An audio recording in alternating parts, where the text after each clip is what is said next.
So, How are you, Miss Lloyd? okay, just remind me later in case I forget.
So, so I guess the thing where we choose a motion, because of the review, then you could just say.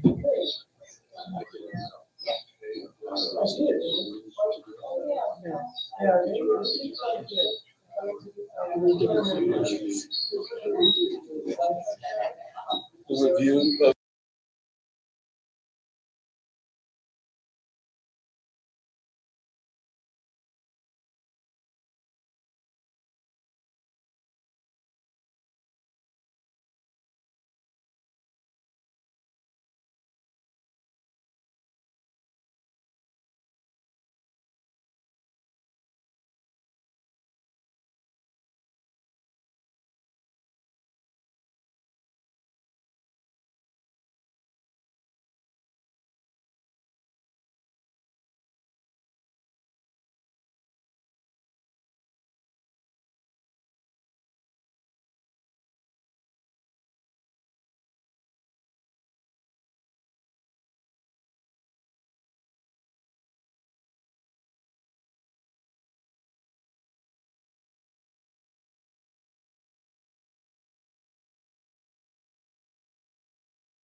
It's good to see you back.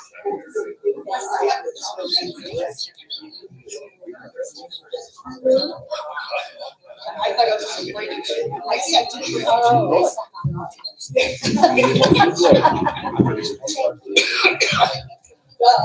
Doesn't their name, what's their name?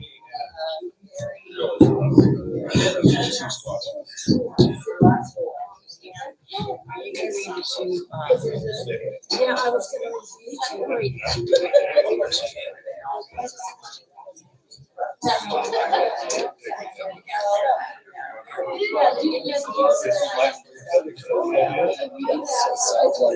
Sorry, I missed the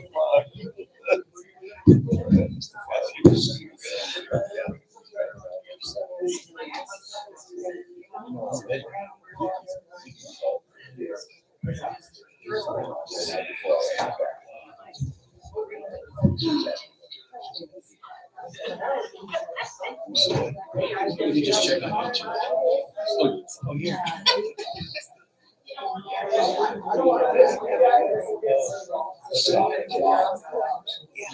thinking about this morning.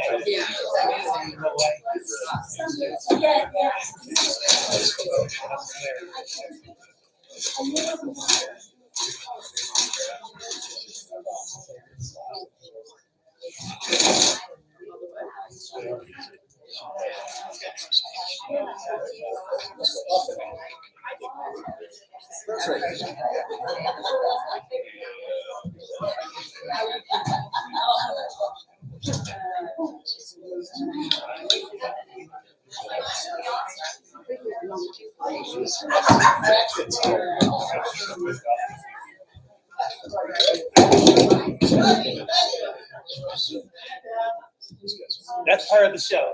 That's part of the show. Thank you.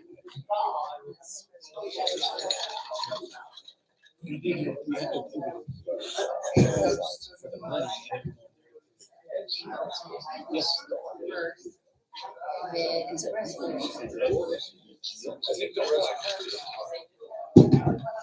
No, we make this.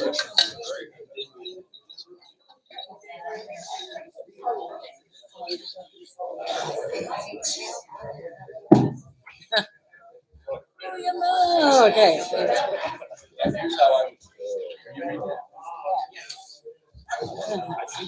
Grace. On the resolution, you say.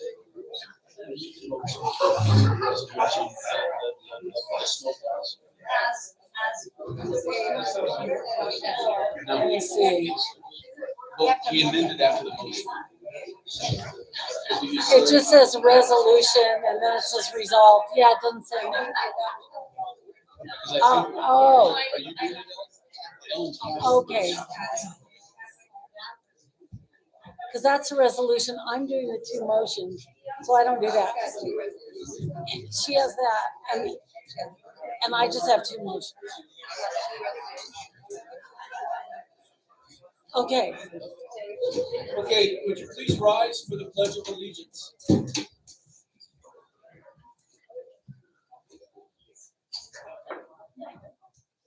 Ready? Begin.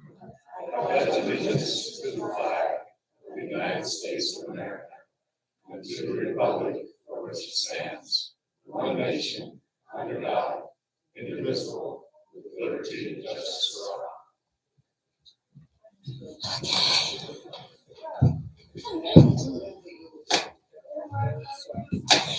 Okay.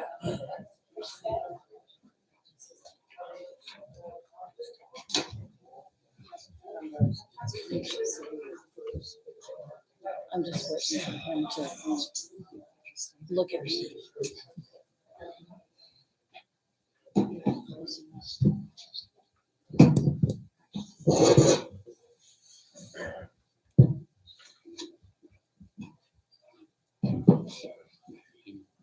Sure. Okay. Agenda, Pine Mountain Club Property Owners Association Incorporated Board of Directors Regular Meeting, Saturday, March 18th, 2023, 10 a.m. Condor Room. Members in good standing are free to speak on a specific item on today's agenda when the chairman calls for discussion. If there's an item that is not on the agenda that an individual wishes to present, the appropriate time for the presentation is during the member forum. This meeting is being recorded to allow members in good standing who could not attend to view the meeting at a later date and to aid the recording secretary in preparing the minutes of the meeting. Members will observe rules of decorum. The speaker will address the chairman and speak only to the matter under consideration. Members will refrain from being argumentative and making derogatory or personal remarks or gestures. Members will turn off or silence all cell phones or communication devices while attending the meeting. Call to order. Cameron Acosta here. Richard Ballard. Here. Steve Burkett. Here. Philip Gabriel. Carolyn Gilbert. Peggy Hoyt Volker. Bill Lewis too. Here. Ella McClellan. Phyllis Throckmorton. Adopt the agenda. Resolve that the agenda for the Board of Directors meeting of March 18th, 2023 be adopted. That's a motion. Is there a second? Second. Second by Phyllis. All in favor? Aye. Anyone opposed? Consent agenda. Consent agenda, opportunity for public comment. All items listed under number 3, consent agenda, are considered to be routine and non-controversial. Consent agenda items will be considered first and may be approved by one motion if no member of the board wishes to comment or ask questions. If comment or discussion is desired by anyone in the audience, the item may be removed from the consent agenda and will be considered in listed sequence with an opportunity for any member to address the board concerning the item before action is taken. 1, dispense with the reading of and approve the draft minutes of the Board of Directors regular board meeting February 18th, 2023. 2, committee applications forwarded for concurrence by the board. Budget and Finance, Robert Ratchins. I think. Greens and Grounds, Tony Harmon. Okay, is that a motion? Yes. Is there a second? Second by Richard. Any discussion? What? What? He nodded before you did. All in favor? Anyone opposed? Officers' report, chair's report. And again, just a reminder for those of you who are watching online, when there are votes cast, if they're unanimous, we'll just say they carried. If there's a division or a split in the votes, I'll let you know who voted how. Also, again, for those of you watching online, the comments that you're able to make later when you type them in for agenda items, not a members open forum, be sure to put your name and your lot and track number. I have several items to address this morning because a lot has been happening over this past month. I think the most pressing issue might be the snowstorm. So let me start with that. We have 43 miles of roads and 143 streets. When this community was first developed, long before my time, I don't think the people planning the road system gave much thoughtful consideration to snow and snow operations. The community was originally envisioned as a summertime getaway, and many of our streets and home sites reflect that summer concept. According to our crews and the other persons involved in the recent snow plowing and removal, we have some streets that are extremely challenging and dangerous during heavy snow, ice buildup, and at night. Particularly those streets in the higher elevations and those that are very steep and narrow. Upper Freeman, Matterhorn, and Lassen top the list. There were some efforts to clear driveways and sections of streets by individuals that were abandoned due to the risk level and the inability of their equipment to adequately tackle the job. It's been said that we, as an association, were not prepared and some snow-related equipment was broken down before the storm. That's not true. Prior to the storm, our road maintenance crew prepared our vehicles and equipment. All our vehicles and equipment were fully functional and ready to go before the storm. It was reported that half of our equipment broke down during the storm, and some said all of our equipment failed. Neither is true. We had some mounts for snowplows break that were not a result of improper maintenance, and some vehicles had issues related to the physical stress of the workload and heavy amount of snow that was being plowed. All of the issues were addressed and repaired with the exception of one pickup. The news reported that snowplows owned and operated by the local Property Owners Association, that's us, were rendered inoperable, and that's not true. One of the problems our crews did encounter while plowing was significant time delays in our service when our crews were called away to assist Southern California Edison with road clearing and rescuing some of their trucks. We had to make a decision to assist Edison in restoring power or not, and when doing so, the plowing of streets got delayed. Crews were also diverted when directed to clear snow for medical emergencies, and they also responded to some medical emergencies that were not emergencies. You may have read that Kern County sent snowplows to assist our operations during the initial days of the storm, and some members and news reports have praised Kern County for being heroes and stepping up to save PMC. The county does deserve praise and thanks, and we appreciate all the assistance that was provided by Kern County and Supervisor Scribner in the time they were here. I'd like to clarify some of what they did. There was an emergency order from the county during those first days of the storm, providing an escort of Southern California Edison trucks and crews from the freeway to Mil Potrero Highway to PMC and nothing further. The snowplows from Kern County did not escort Edison trucks from Mil Potrero Highway to the down power lines. The snowplows from Kern County did not do random snow plowing on our streets. They did not leave the highway. It was our people who provided the escorts for the Edison crews and snow plowed the streets from the highway to the down lines. It was our people who rescued Edison when they got stuck in the snow. There were at least 2 separate days when people on Facebook thanked the county snowplows for being in PMC and plowing their streets, and they ridiculed our people for not doing their jobs. However, on both of those days, it was our people who were plowing those streets because the county crews were not present in PMC, and they were definitely not plowing. The news reported that half of our plows broke, and that's when the county stepped in to help. That's not true nor accurate. After the storm, on March 4th, Supervisor Scribner and a crew from Kern County arrived in PMC to offer assistance, and that assistance was welcomed. Our roads maintenance manager, Mike Riley, and I met with the supervisor and the chief information officer from the fire department to learn what assistance was being offered. We identified a few streets at the upper levels that required immediate attention, and we offered our assistance if needed, in addition to our own workload. Kern County Public Works brought 1 grader and 1 loader. The fire department brought 1 backhoe, along with 50 firefighters to assist with burn removal and contacting residents who may be stranded. Their grader broke down after a few hours of use.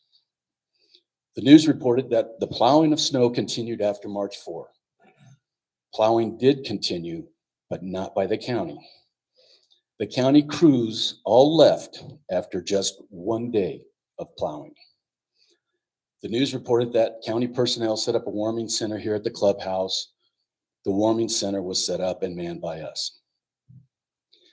Many people agree that this storm was overwhelming, a rarity, an extraordinary amount of snow, an unprecedented situation, a once-in-a-generation event. But who can guarantee that it will not occur again? We have critiqued our performance with input both from staff and members of the community, and we will continue to do so. And we are preparing for future events that may include snow, fire, and earthquakes. Several suggestions were outlined in my email message to the members. We have already purchased better radios to improve our communications during these operations. We approved the purchase of 4 new snowplows with mounts to be compatible with all our pickups. We have ordered supplies and large maps for an emergency operations center.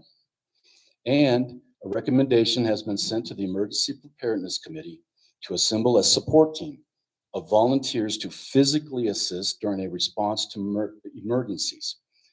You may have already visited the Google Map system, which is a work in progress that will both update our snowplow crews and members on the status of plowing on our streets.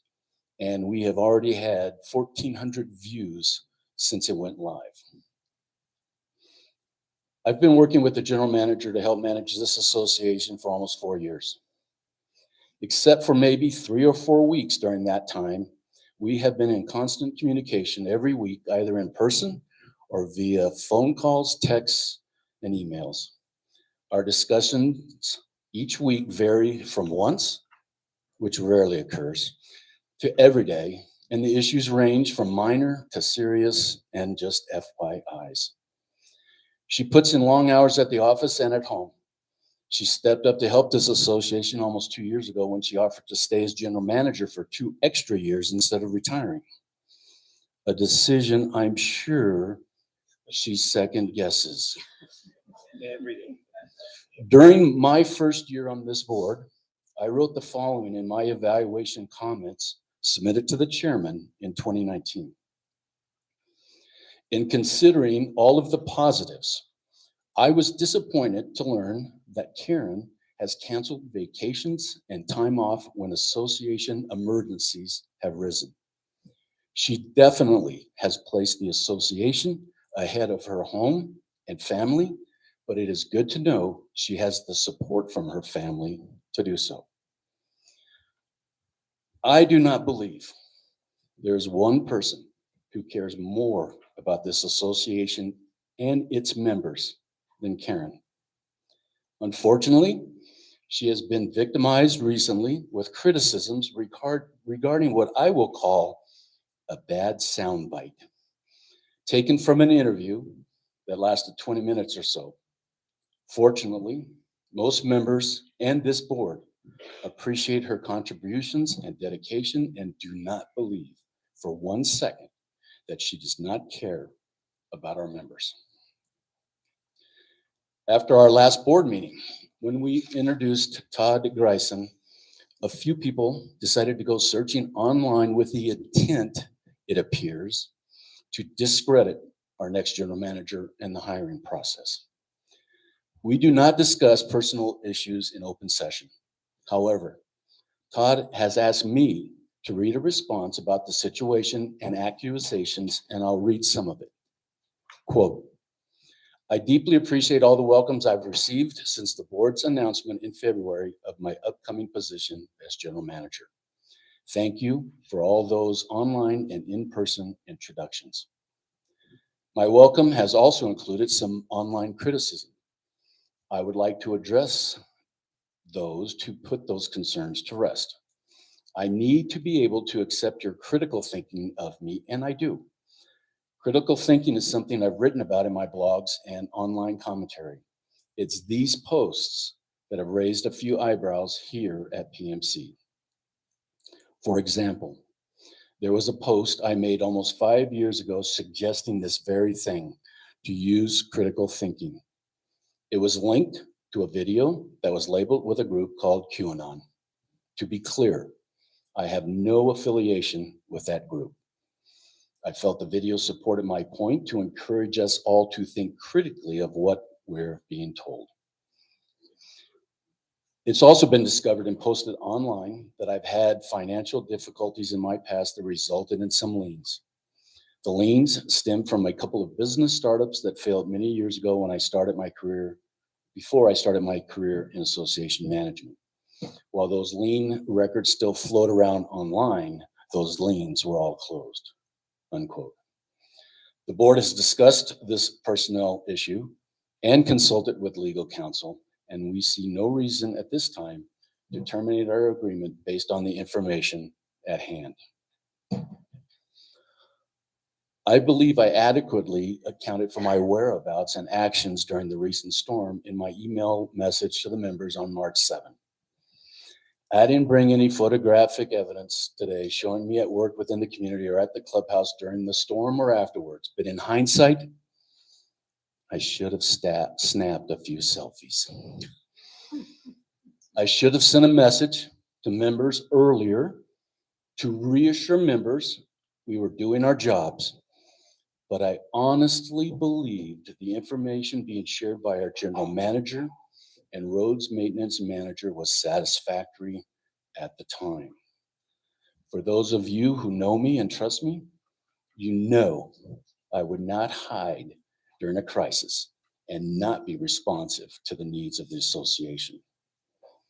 Lastly, regarding the storm, I believe the association's staff and members of this community came together in a variety of ways to tackle this storm by working as individuals and teams, including plowing, snow removal, information sharing, delivering supplies, food, and medicine, and checking on the well-being of others. These people are the real heroes. Our snowplow crews, our staff, our general manager, and the neighbors helping neighbors. Your efforts and contributions were greatly appreciated, and I say thank you on behalf of all of our members. Be safe, stay healthy, and please be positive.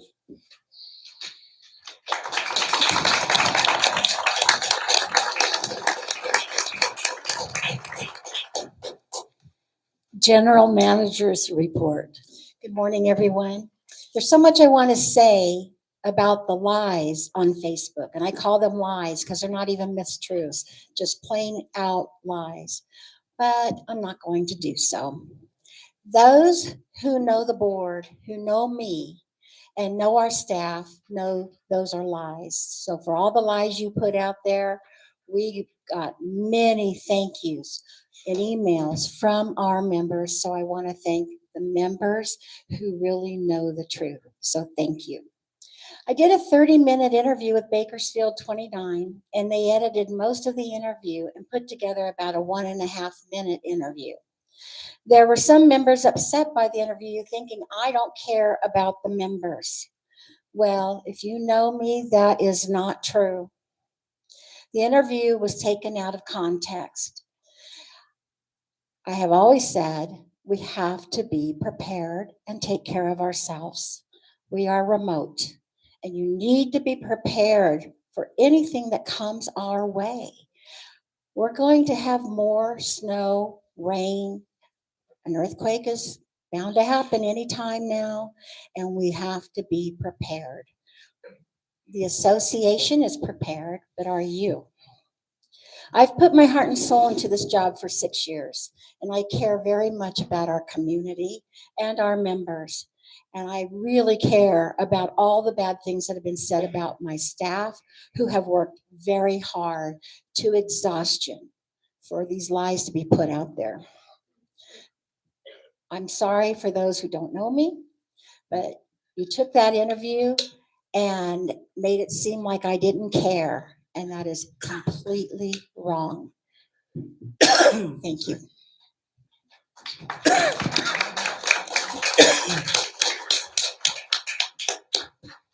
Treasurer's report.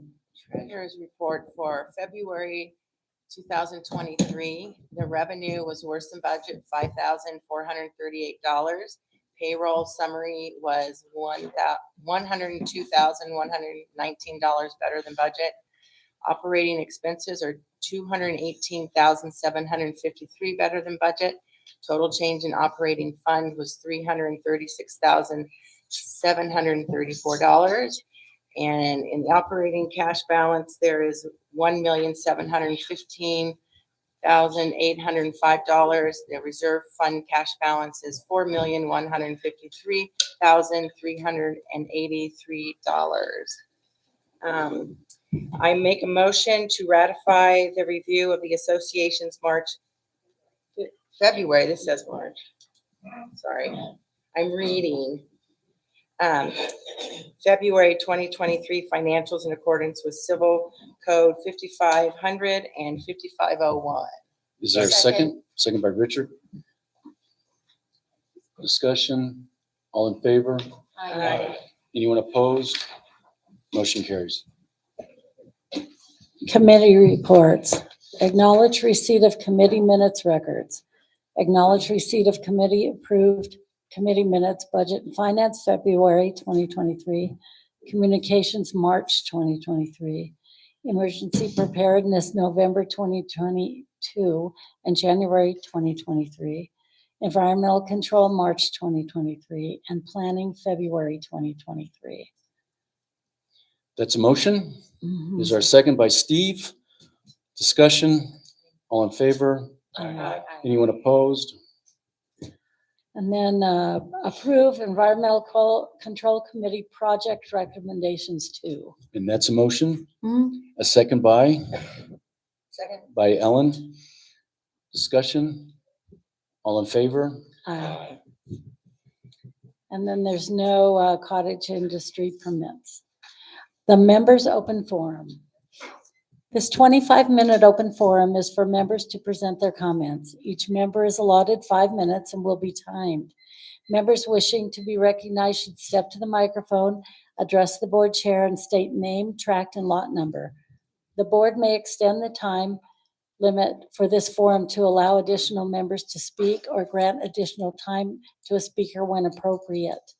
Members may present questions to the board. If the question cannot be readily answered, it may be presented in writing or email to the recording secretary, and the question will be responded to within 15 calendar days upon request.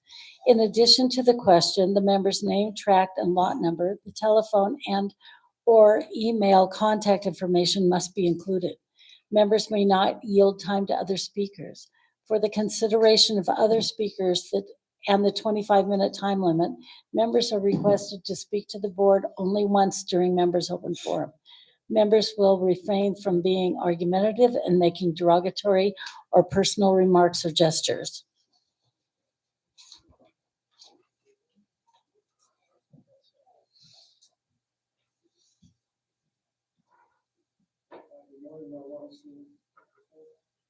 There's a switch.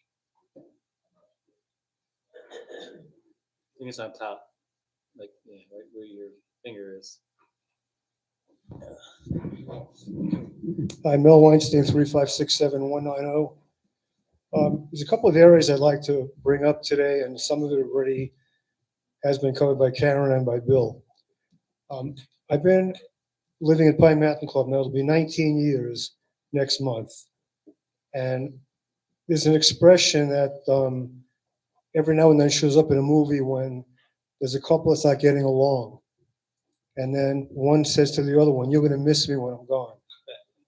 And that is such a profound statement, because I think when that applies so much to Karen, that we're going to really miss her. And if you don't appreciate what she's given up, what she sacrificed for this community, I hopefully a little bit of what she said and what Bill said, I think, stays with you. We've had managers in this place that I wouldn't even want to look at again. There was one manager in particular that was so bad, I actually came up with an expression for him alone, that when he left, he had small shoes to fill. And I'm not going to mention names, but the other thing I'd like to think about is, you're reading the wine ads in the newspaper, there's a position, board position available. Devote 3 years of your life, expect to get criticized no matter what you do, no matter how good of a job you do, there's going to be people unhappy with you. So far as pay, there's none. As far as benefits, there's none. So far as sick leave, there's none. Secret Service protection, there is none. And even though some board may need that, but I just want to know, because I'm on 5 boards myself, and I'm very happy to say I'm very glad I'm on those. And I've been asked several times over the years, would I please run for the Pine Mountain Board? My wife said, if you dare, I'm divorcing you. I'm not kidding, because it is the hardest job, that no matter what you do. And then I even saw a picture of Bill, who in his own time wrote a play to the community's benefit, because we've had so little entertainment here. We have people coming as far away as other parts of California to participate in this. And I looked at this and go, that's wonderful. They're doing a play rehearsal that got put off for so long because of the pandemic, to bring some joy to this community. And instead of saying, wow, what a wonderful thing, someone's going to criticize that. So I really commend the board because you have to really have thick skin to do a job that there's so little thanks for. And I certainly appreciate what you're doing because the boards I'm on are nothing compared to what you're dealing with. I just want to say thank you.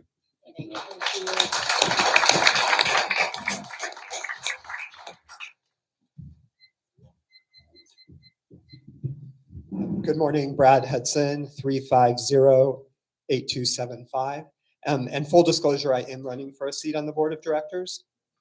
What we experienced a few weeks ago was likely a 20 or 30-year storm, and PMC, like other mountain communities, struggled to respond.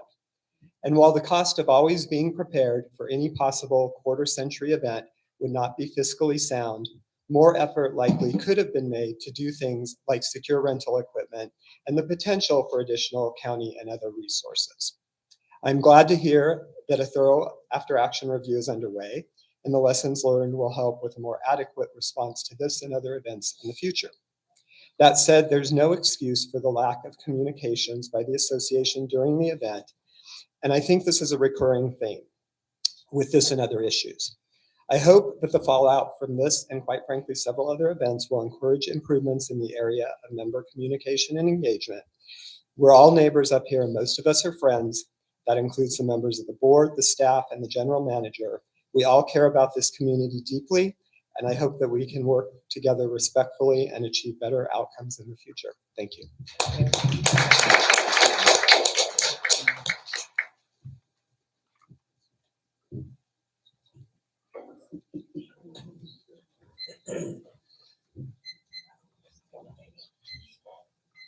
Mariela Canton, 3507-131.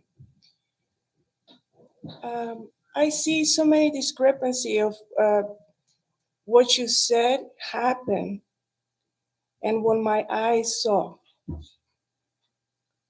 It happens that I have to finish papers because I didn't have internet, and I stay all night long trying to finish my papers. And I saw equipment that did not belong to the association.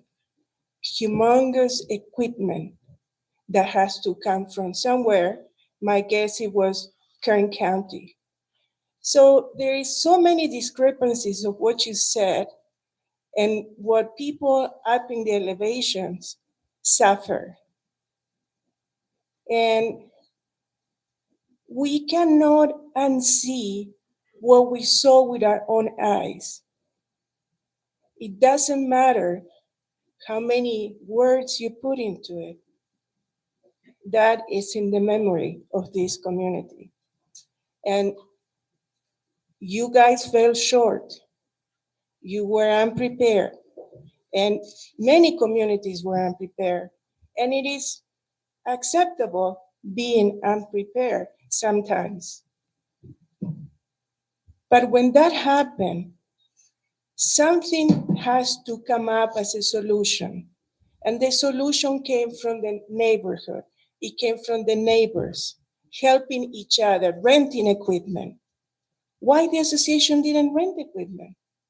Why do you leave all these people up there, isolated, dealing with all sorts of things? Why wouldn't do it? The neighbors did it. The neighbors raised up to the situation, not the board. So I'm sorry. I don't want to call you a liar because that's a bad word, right? But I cannot unsee what I saw.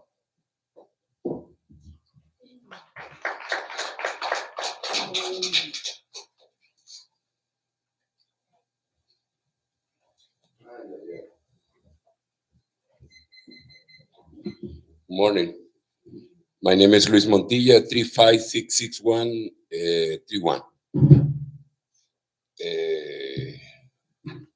It's hard to don't say that you guys been a liar, like you say. You don't want me to be here like 20 minutes talking because it's gonna be very tough. I never been in the reunion. I'm a musician, international musician. I'm always out. Finally, I got the opportunity to be over here. I live in Chestnut Drive. I love it when you do. I posting after the disaster we have over here, I'm posting. I invite you guys to go on Facebook. Will be a big attack. A lot of people tell me, "Oh, you don't say that because people dying in San Bernardino." I don't live in San Bernardino. I just say that. Very important for me. I am very disappointed with the situation. How this association treat us. I'm here in Chestnut Drive for 12 days.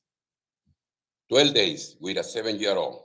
With no food, problem. I think it's not you guys' problem, but even my 4x4 can get out.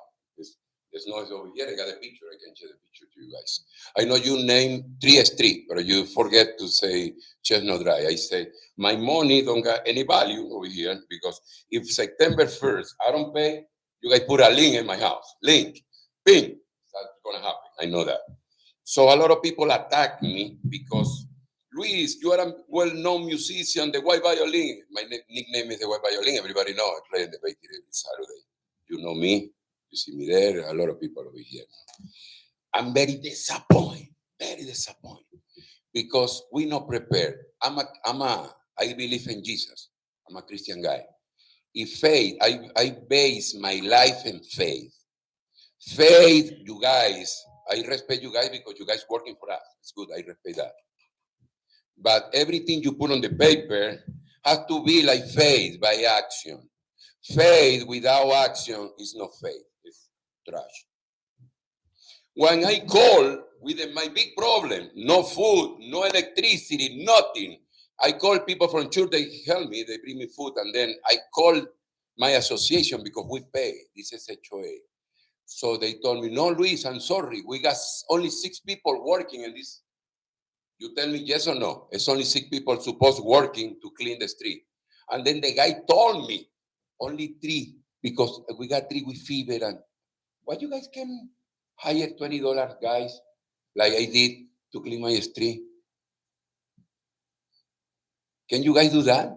At the moment, the people in your community suffer because they suffer. Well, I could answer this. You Yeah. just can't go out on the street and hire people to do snowplow work. Okay. Entonces, we not prepared. We not prepared. So everything we talk over here, with all my respect for you guys, is BS. Don't tell me at the beginning, like the lady say, everything you say, it's a lie. She say it's a lie. I hate to use that word. I'm a family oriented. I love you guys. I love the community. I moved from Santa Clarita for a beautiful house to be here after I'm playing for a rich Armenian guy of a party over here.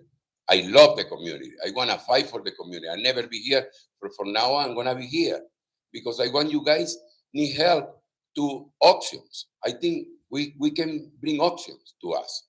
If you live in the mountain, don't tell me you don't got a boot for a mountain snow. You have to have boot for mountain snow. Don't be in tennis shoes or in flip-flop because you don't live in Siesta Key in Miami. You know what I'm saying? If you live Siesta Key, you don't use boot because you go naked all day drinking alcohol, by the water. Over here, no, you have to be prepared, guys. One more time, I give me a round of applause because it's easy to be there, but it's not easy to be people like me in my house trapped 12 days, guys. 12 days. I respect and God bless you guys. And remember, faith without action is no faith. It is a you faith. That's your faith for you guys, the board. That's your faith. I hope you guys record me because we're going to be lately more over here. God bless you.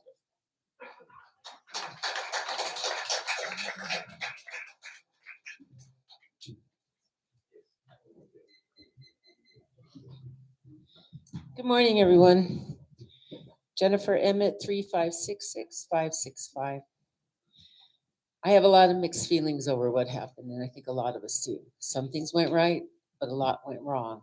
And I love the list you put together in your email. I appreciate the email. Agreed. I didn't see for 2.5 days. I didn't see any plow, and he came by one time, which barely cleaned our streets.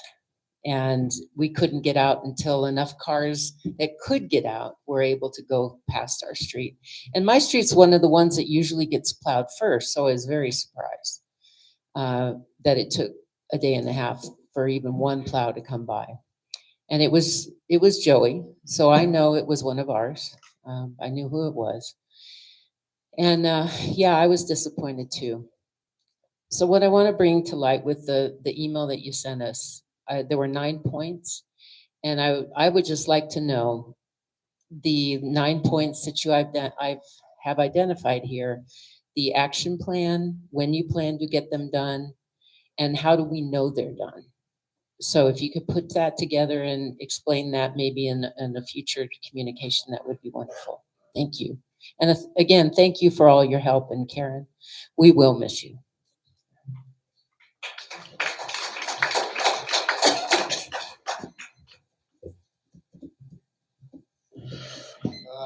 My name is John Simpson. I don't have my track number. If I can get it. Just afterwards, Okay. maybe an address. I've been part of Pine Mountain Club on and off since 1982. Kind of to change the note is I'm a businessman that has a trucking company. And I want to say, I think the preparedness looked remarkable to me. At a time like this, I've been in crisis. I've been where my equipment is pushed to the point of break, and it breaks. So I want to say to all of you versus naysayers that probably want to be there that have not, thank you. Thank you.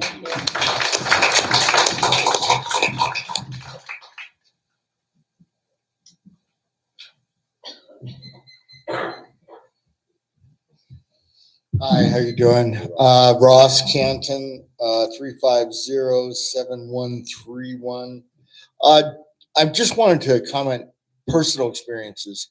My wife, who was up here earlier, what she didn't say was after a 16-hour day in Santa Clarita, she couldn't get back into the driveway. And so she parked in the parking at the clubhouse here, and there was no security. There was no one here. She walked from the clubhouse to our house on Woodland at 11:30 at night because our phones were down as well. That's not a good response. You should have an emergency crew available in an emergency. You can't have one security guard for the whole clubhouse during that time and the doors locked. That was 11:30 at night. She walked home from the clubhouse to up on Woodland. Secondly, Bill, it's great that we had all these snowplows and a couple of them broke, but we did not see a Pine Mountain snowplow the whole time. All we saw was Kern County snowplows, big snowplows going up and down Woodland. And that eventually enabled us to get out of our driveway after about 2.5 days. So it's just the nature of the difference. I would say during an emergency, you need to ramp up. And the joke about the rehearsal, really the joke is about where's Bill, but Bill is not supposed to solve all of our problems, okay? It's supposed to be someone available, anyone available on phones, in the security. You hire more people during an emergency, that's all. You have to deal with it. This was an unprecedented event. It is what it is. Last thing I wanted to mention was I understand in the budget that there's $177,000 that is allocated, something like that, for repairing the hillside at the equestrian center. Now, I understand in the CC&Rs that we have to maintain our amenities, and this is part of it. But on the other hand, if you're losing $200,000-$300,000 a year on amenities, there's nothing in the CC&Rs that says you can't reduce losses. We have the amenities, great, but there's ways of balancing the expenses against constant maintenance and repairs. And to me, that's an extreme. When your equestrian center is losing $200,000 a year approximately, putting out another 177,000 to repair a hillside that's coming down seems a little high. Okay, So you can correct me on these numbers. I'm just, stating what I have learned from the budgets. Still That's have all. responded to that real quick? Just about the hillside? Sure.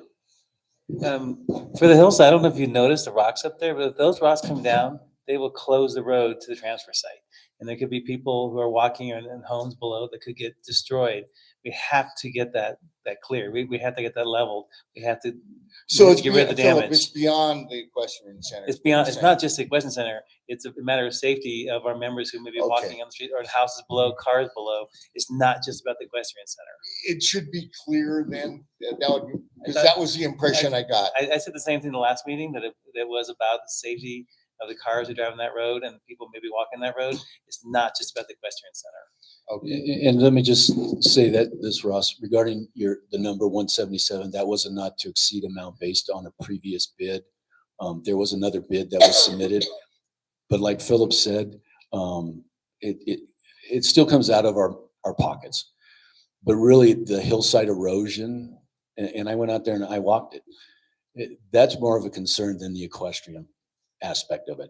And so even if there wasn't an equestrian center or pastures being used right there, we'd have to do something with that mountain because some of the rocks have been coming down. So it's not a total expense. And we actually received I think the bid is actually now more around 120,000 to redo that hill, put in jute material up at the top to try to keep this erosion from occurring. So it is at the equestrian center, but it's also about that mountain and maintaining that road.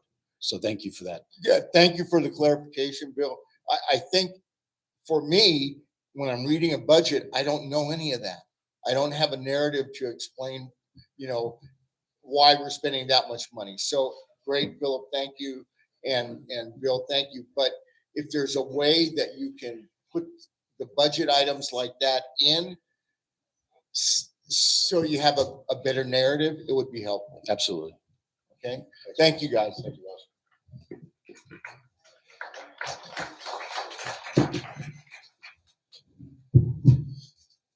Hi, I'm Mark Bell, 350-8656. And I've got my PMC hat, so people can, it's the guy with the gray hat. Talk about a Marie Antoinette moment. You folks must be heartbroken. Karen being on a TV thing, and they take a quote that sounds horrible, a soundbite, as Bill called it, and you must be heartbroken, and I respect that. Bill, likewise, with a photograph of the play. That is a Marie Antoinette moment to the person outside. So let me break things into two categories. There's a set of facts, which I can speak of, and then there's a set of impressions. Those are my impressions, which are possibly shared by others. But I also think I have some solutions, and which I'll be happy to write up, but I can summarize it now within the time that I have.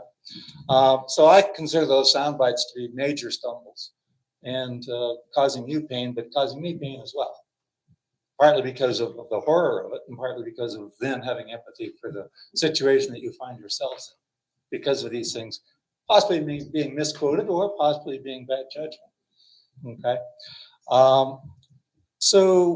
And then the QAnon thing. Yeah, for that to linger for weeks, I don't see the virtue in that, because that became a big deal and nobody replied to it that I was able to see. I am in, I'm thinking, a dozen Facebook groups which have respectively 2,800, 2,400, 2,100, 1,400 yak number of people in them. Okay, there's a pretty obvious pair of them that are kind of big and they kind of compete for doing good deeds and stuff, which is mostly good, except if you're in one of these Facebook groups, which is a vital way of people learning stuff, then the Facebook group person kicks you out. You have no recourse. Most of the groups I mentioned are run by one person. Oh, I run one too. I run a group about piano players. Got 52 people. Just saying. So I have no recourse when I get kicked out of a group, and I have been. But I'm careful not to get kicked out of the big important groups that are saying, hey, dude, here's all the traffic, here's the rain, here's the price of gas. Wonderful stuff. But I get kicked out on those. I have no recourse. Okay, similarly with another group, I say something political, the guy doesn't like it because he's maybe gonna run for board, gets kicked out. I don't care for that. You have no power over that, none. But maybe you will with my proposed solution. Okay, so I think what the Facebook groups try to do, and I'm aware of how some of them got started. Hey, this guy kicked me out. I'm gonna start my own group. I'm gonna call it official or some word like that. Okay, so I know how these things get started, and then they build a following. Why? Because they're valuable, and we learn a lot. And the people running them really have our interests at heart, except for you get this, fighting once in a while. But hey, so what could we do about that? What I would like to do is this: out of those 10 committees or so, I'd like to put together a quality committee or something for the Facebook groups. And here's how that would work. First of all, the material that each one posts remains valuable. The bad stuff they post, you can't respond to. Just like you couldn't respond to Lawsuit Lady. Nobody heard about that for a while, have they? Lawsuit Lady's going to sue PMC. She has no basis legally. It's all gone away. Okay. But you can't respond in these groups because to do so is an official PMC pronouncement. Now you get in trouble with your lawyer, and justifiably. So you don't have the power to do that, except indirectly, which I've seen it sometimes. Once in a while, Bill posts a letter, but I'm sure it's very careful and, for all I know, maybe legally vetted. So what's the solution? What if all the Facebook group leaders got together, everyone except a couple has only one person? We get them together and we say, hey, listen, guys, can we make a deal? How about if you want to kick somebody out, run it past the PMC Communications Committee as a final appeal. Have there be a way to appeal, for crying out loud. Okay? So that means if somebody is on the PMC websites, which you do have control over, if you put a Facebook group there, that means they've signed our terms of quality, or whatever we call it. Meaning, I agree I won't kick somebody out unless they have an appeal through the Communications Committee, just as an example. But you can see the mechanism, okay? If these Facebook operators agree to that, suddenly the little guy that gets kicked out has recourse. And the operator can always say, hey, dude, you can still be in the group, except you can't post. Pretty simple stuff, all right? But the importance of the Facebook groups is, to me, the big deal. So if we can bring these guys together, now who would do that on the board? I don't know, 5 minutes, there we go. Okay, the other concrete suggestion I would have is the people who don't have internet. I have a house on a high place. I set up my Wi-Fi, but put a repeater in the window. Now there's a little bubble of people who can reach around. So if you communicate this stuff and say, okay, anybody who wants to do all this helping for these guys who are stuck in their places and don't have food, come to this central place in PMC. Now you have a mechanism where all these people who want to help can do so. Thank you. And I would just ask this, you said you had a bunch of things, so if you want to send that to us, please do. Yeah, I'll do that. Thank you. Thank you.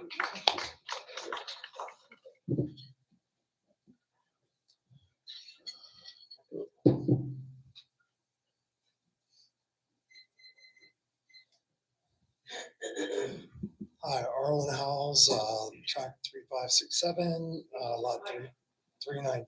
Speaking to the mic if you can, a little closer. Just pull a little bit. Okay, a little bit closer. Okay. 3567, 319. And,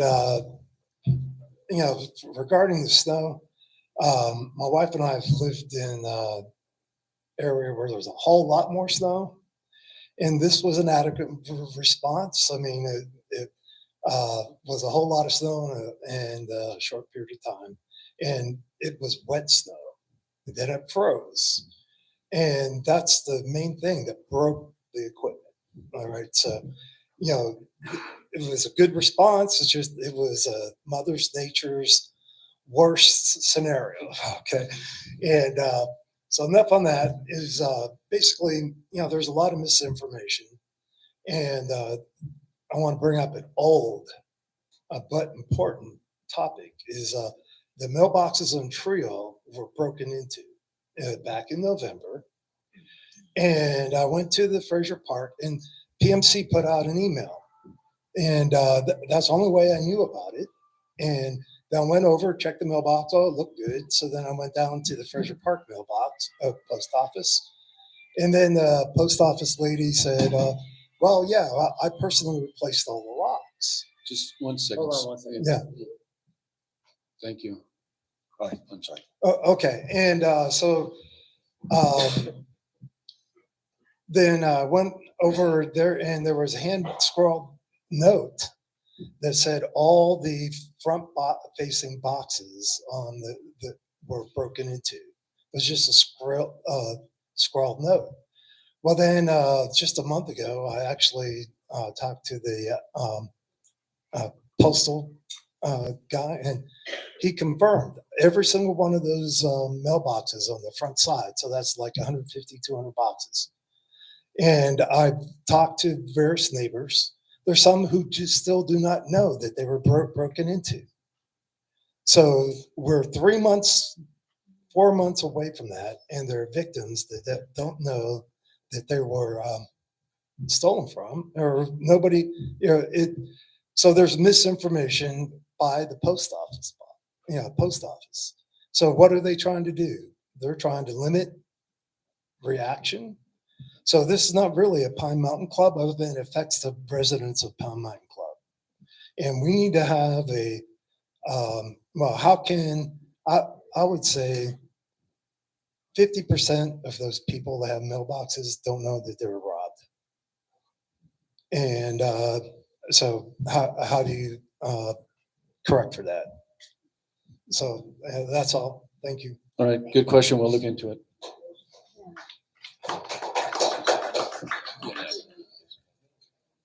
Okay, Keith, go. Okay, old business, none. My name is Madison Glador, and my track number is 3507113. Okay, I'm gonna wing this, which I probably should have prepared better, but here we go. I think I would like to speak to like a less practical point here about this about the snowstorm. A little bit based off of what Mark is saying around impressions. And it's kind of like the general culture that I feel is like there's a huge gap between what is the board and what is the community. And I think it's important to acknowledge that if in general, what the board is saying is that they can mostly offer words and snowplows in a snowstorm emergency, then being mindful of your words is really important. And I think that while whatever the sound bites were in Karen's article or whatever that was, maybe is out of context, I also heard those words from multiple of you when I was speaking about the fire, the house fires a few months ago. I heard the exact same rhetoric to my face. It's on record. So while it may be taken out of context and there's a lot of things that happen with this board that we don't see, that I personally fully acknowledge I don't know about, it still matters when there's a certain message being repeated time and time again. And I think then when the only confrontation to that message, which is like, you're all on your own, good luck to you, you're not prepared, that's why you suffered, so it's your problem. I think when that's the repeated message time and time again, it starts to feel like you don't care. And that's just the feeling that that kind of tone creates in regular people. So if that's all you have to say, or what you continue to say, you're going to get that feeling from the community. And obviously we all want everybody to be prepared as humanly possible. Reality though, it's not going to ever be that way. People are always going to be very unprepared. There will be lots of mental, financial, and physical reasons why people will not be able to be fully prepared. And that's when you see people like myself and other community members stepping up to help people in these times and actually injuring ourselves, taking time away from our family. I didn't have power and I was still shoveling other people's driveways. So that's the reality. So talking from a place of you're all on your own, figure it out, be prepared, you're responsible. That's not a very community-centric way of talking about or to the community. And even today, when you're presenting your opening remarks, you're not leading with all of the amazing things this community's done. to get through these moments. You're leading with things to defend yourselves.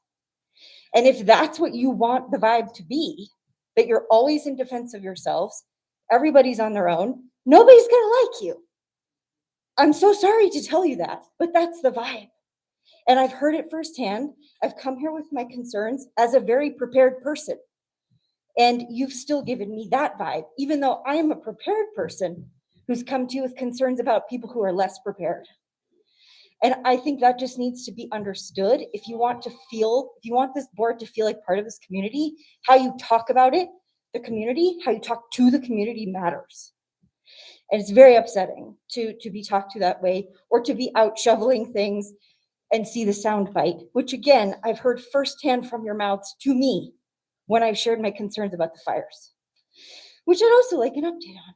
So anytime you guys would like to actually share more information about the plans, what's happened since the house fires, what is new, what's going to be the communication chain line for that, I want to know those things. When we don't get updates about those things, we don't know. I don't know what's going on.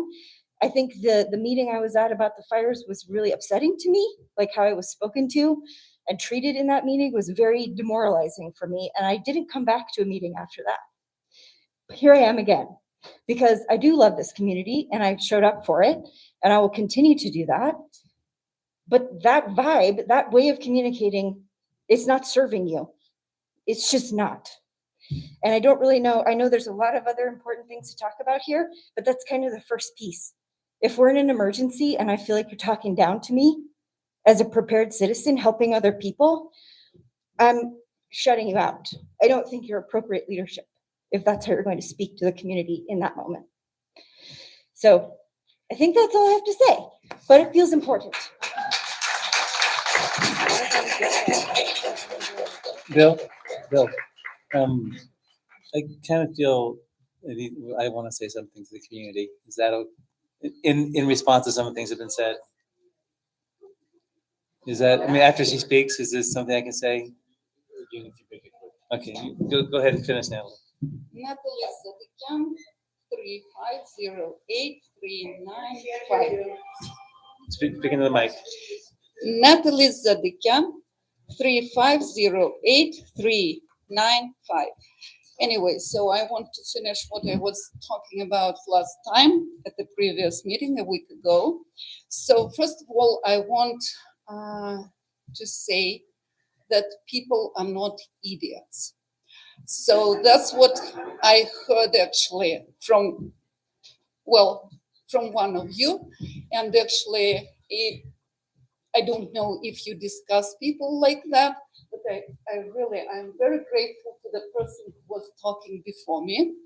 So I think it was the most impressive speech today. And actually, we are not idiots. We are not. And you need to understand that. So speaking about berms, nobody mentioned this word, I think, today, but actually, I want to mention again that I lived in Russia. I lived in upstate New York, where we had tons of snow, and I don't remember berms in front of the driveways. I don't remember that. So why are you doing this in this community? I don't understand. Why do you make another problem for people to get out of their houses? I don't understand. So how can we be prepared for your berms?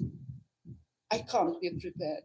I shoveled with my husband, I shoveled other people's driveways, but it's not the way to treat people. Anyway, so the next thing, and do you know how much it costs to hire people to shovel your driveway? $400. Probably you don't know that.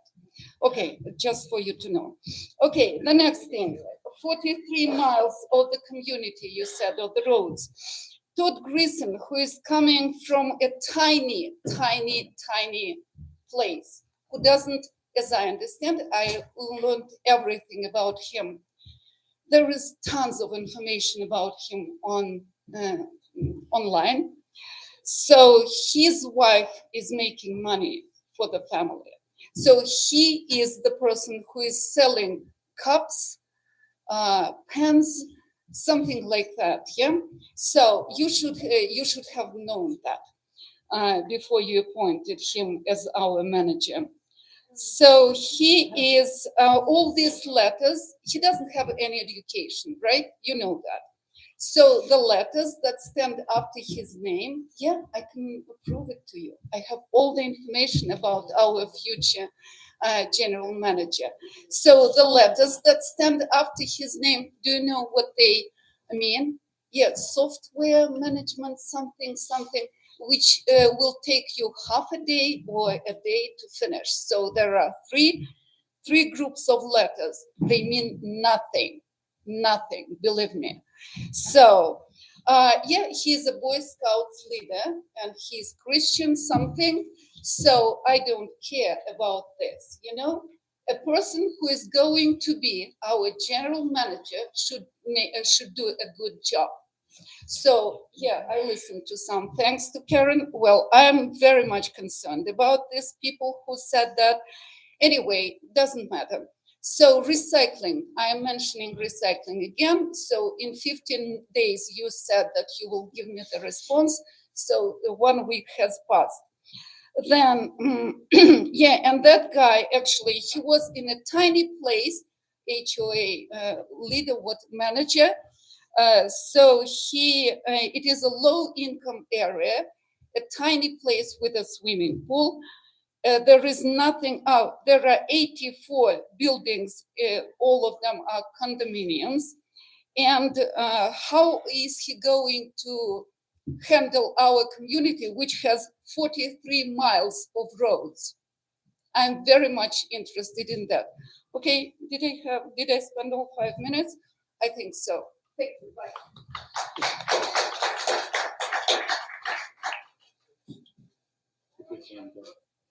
Oh, okay. Old business, none. New business. Well, we need to stop.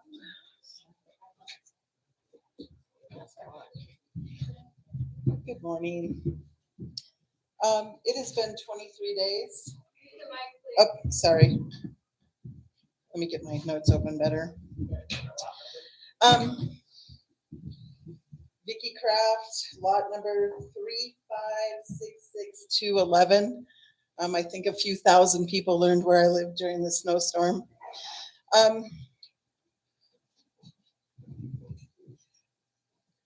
We have had 23 days since we had the snow start falling.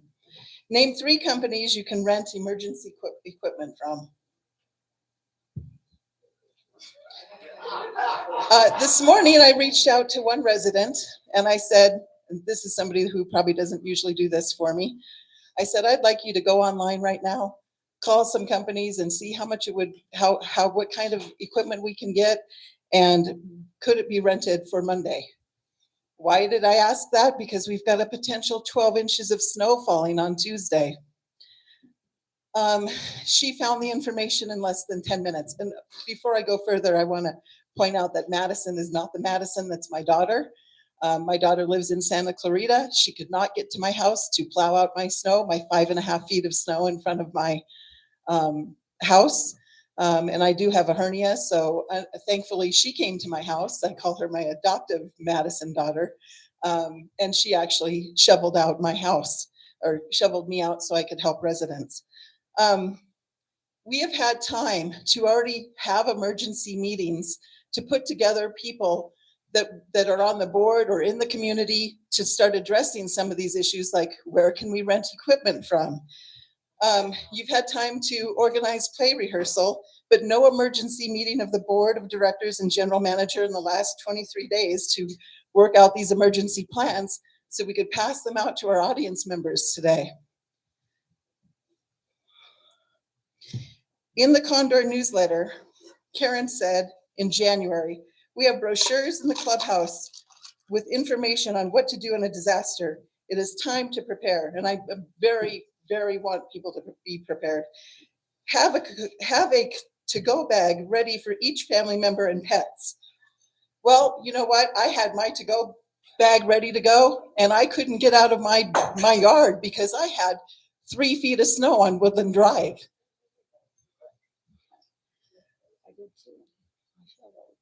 How many community members have walked into the lobby to pick up these brochures that are supposed to help us in a disaster?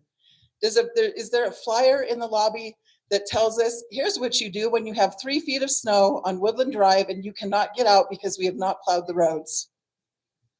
I'd like to find that flyer. What elevation? When the National Weather Service put out the warning actually a whole week in advance for this snowstorm, by the time it got close to the snowstorm, they had broken the forecast of snow into 2 elevation levels, the low elevation of Pine Mountain Club, and people from Tyrol to the east got very little snow compared to people in the greater part of this area of Pine Mountain Club. The higher elevations received more snow because of their elevation.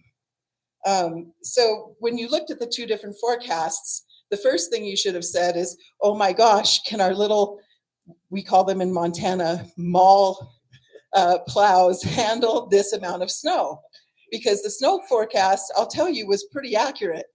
It was pretty shocking. And when I looked out and people started calling my house because they had no power, the trees were coming down on Friday night before midnight, I knew right away we had a problem looking out at Woodland Drive myself because I knew our little plows couldn't handle that snow.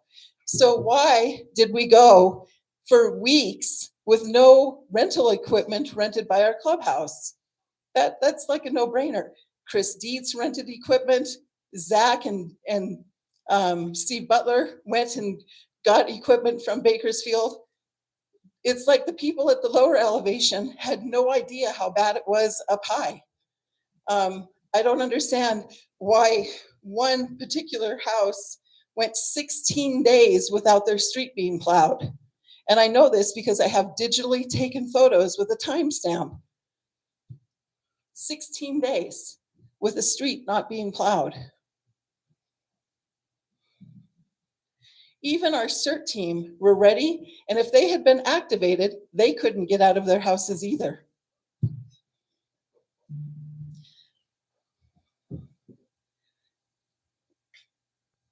Let me see, hold on. On Saturday, I think it was the 24th, I'm not looking at a calendar. After being up all night, logging every street that we had no power with, and I did call patrol at 2 o'clock in the morning and give him the list that I had at that time. I got on the phone to Southern California Edison, and I tried to transfer our elderly people that were 75 and older that I knew about personally and neighbors that were saying, Vicki, I've got these 3 neighbors on my street. I've got these 2 people. That's how people were communicating issues to me. Is my phone was ringing, my iPad was going off, my landline was ringing. I don't even know how I did it. But at some point, I tried to get Edison, because I did this in 2011. And by the way, the 2011 snowstorm, March 20th of 2011, we had even more snow in the village and more snow up high. What was different about that storm was the temperature.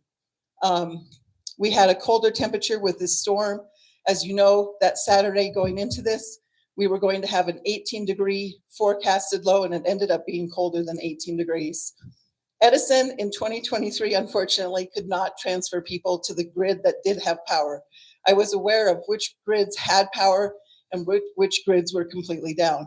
So after an hour and a half of trying that, which I was very successful with in 2011, I reached out to David Couch because we still have massive Verizon problems. Hopefully the board has been communicating with Verizon to try and fix our cell tower so that people can actually have coverage, and trying to put pressure on them locally.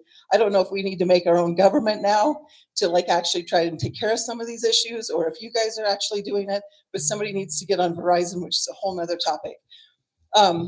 So at the point of me reaching out to David Couch, because he always checks his Facebook messaging, I knew he would see it before Zach would. And I asked him to contact Zach for me. I couldn't use Verizon. The only thing I could do was text via Facebook messaging at this point, because all of PMC had woken up and everybody got on Verizon and it completely lagged the whole system down. At that point, I texted the list of outages to Zach. Zach said, somebody will call you within 15 minutes, and it was actually less than 15 minutes. Georgiana from Kern Emergency Services called me and said, what do you need? And I had had hours to prepare overnight, and I gave her a whole list of what I needed.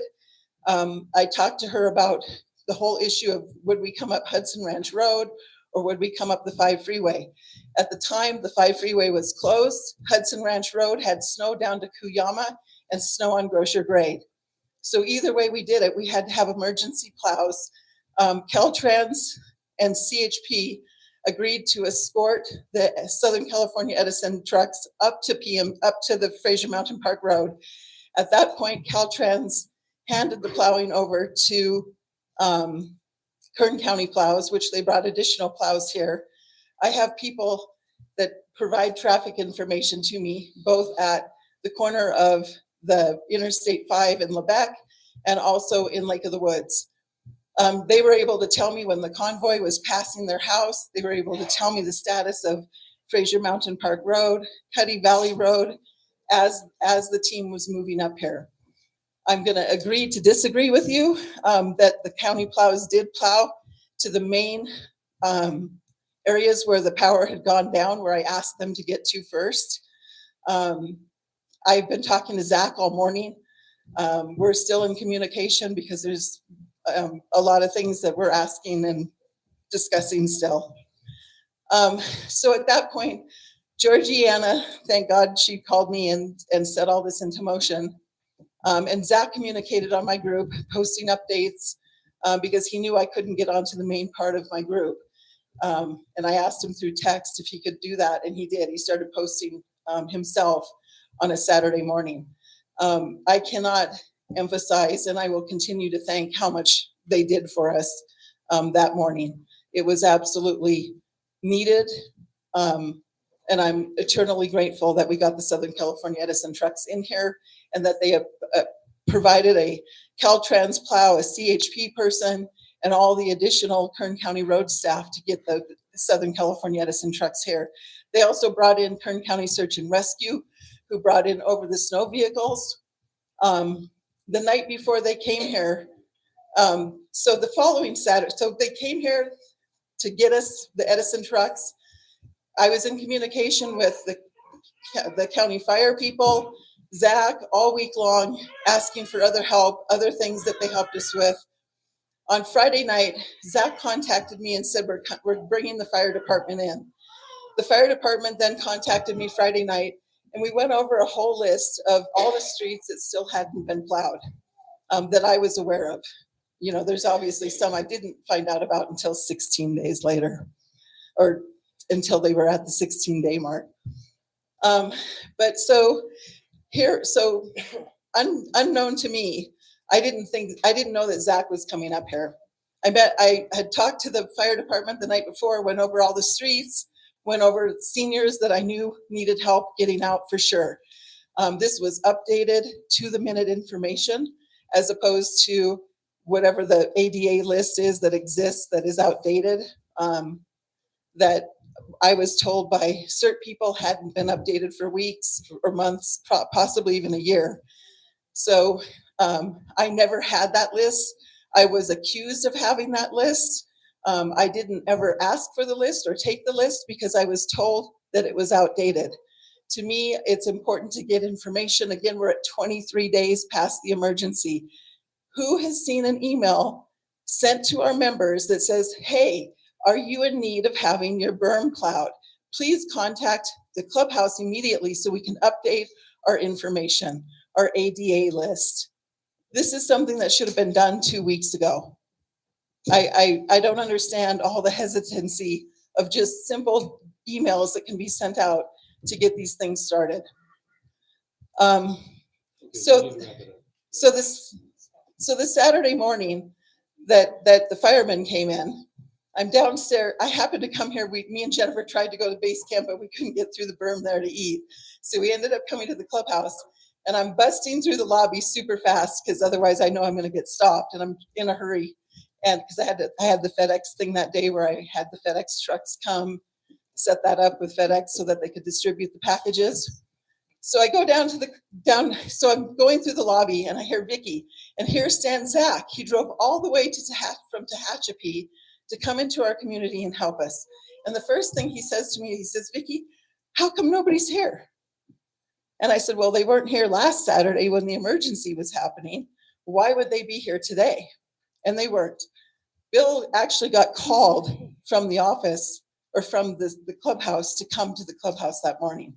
I don't believe that he knew the night before that they were coming here. I don't think the fire department guy talked to you in any sort of communication on Friday going over information. When the guy came back from talking to Bill, they had the outdated ADA list that was then superseded. They actually shoveled out 40-year-old people's driveways because they sold their house and moved. People that didn't need to be helped, when there were still people that were elderly that did need the help with the berms and their driveways to get out. We need to really update our information.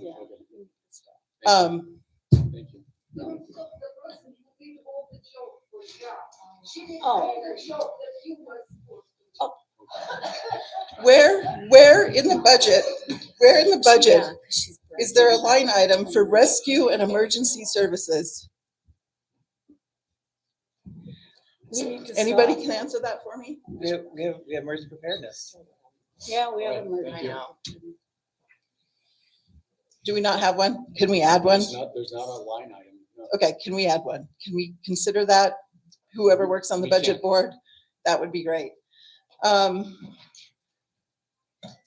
let's stop this. It's No the same thing over That's and okay. over and over, the same. You have the opportunity. You can send us other stuff. I can't get everything in 5 minutes. No, afterwards. You can send stuff to us.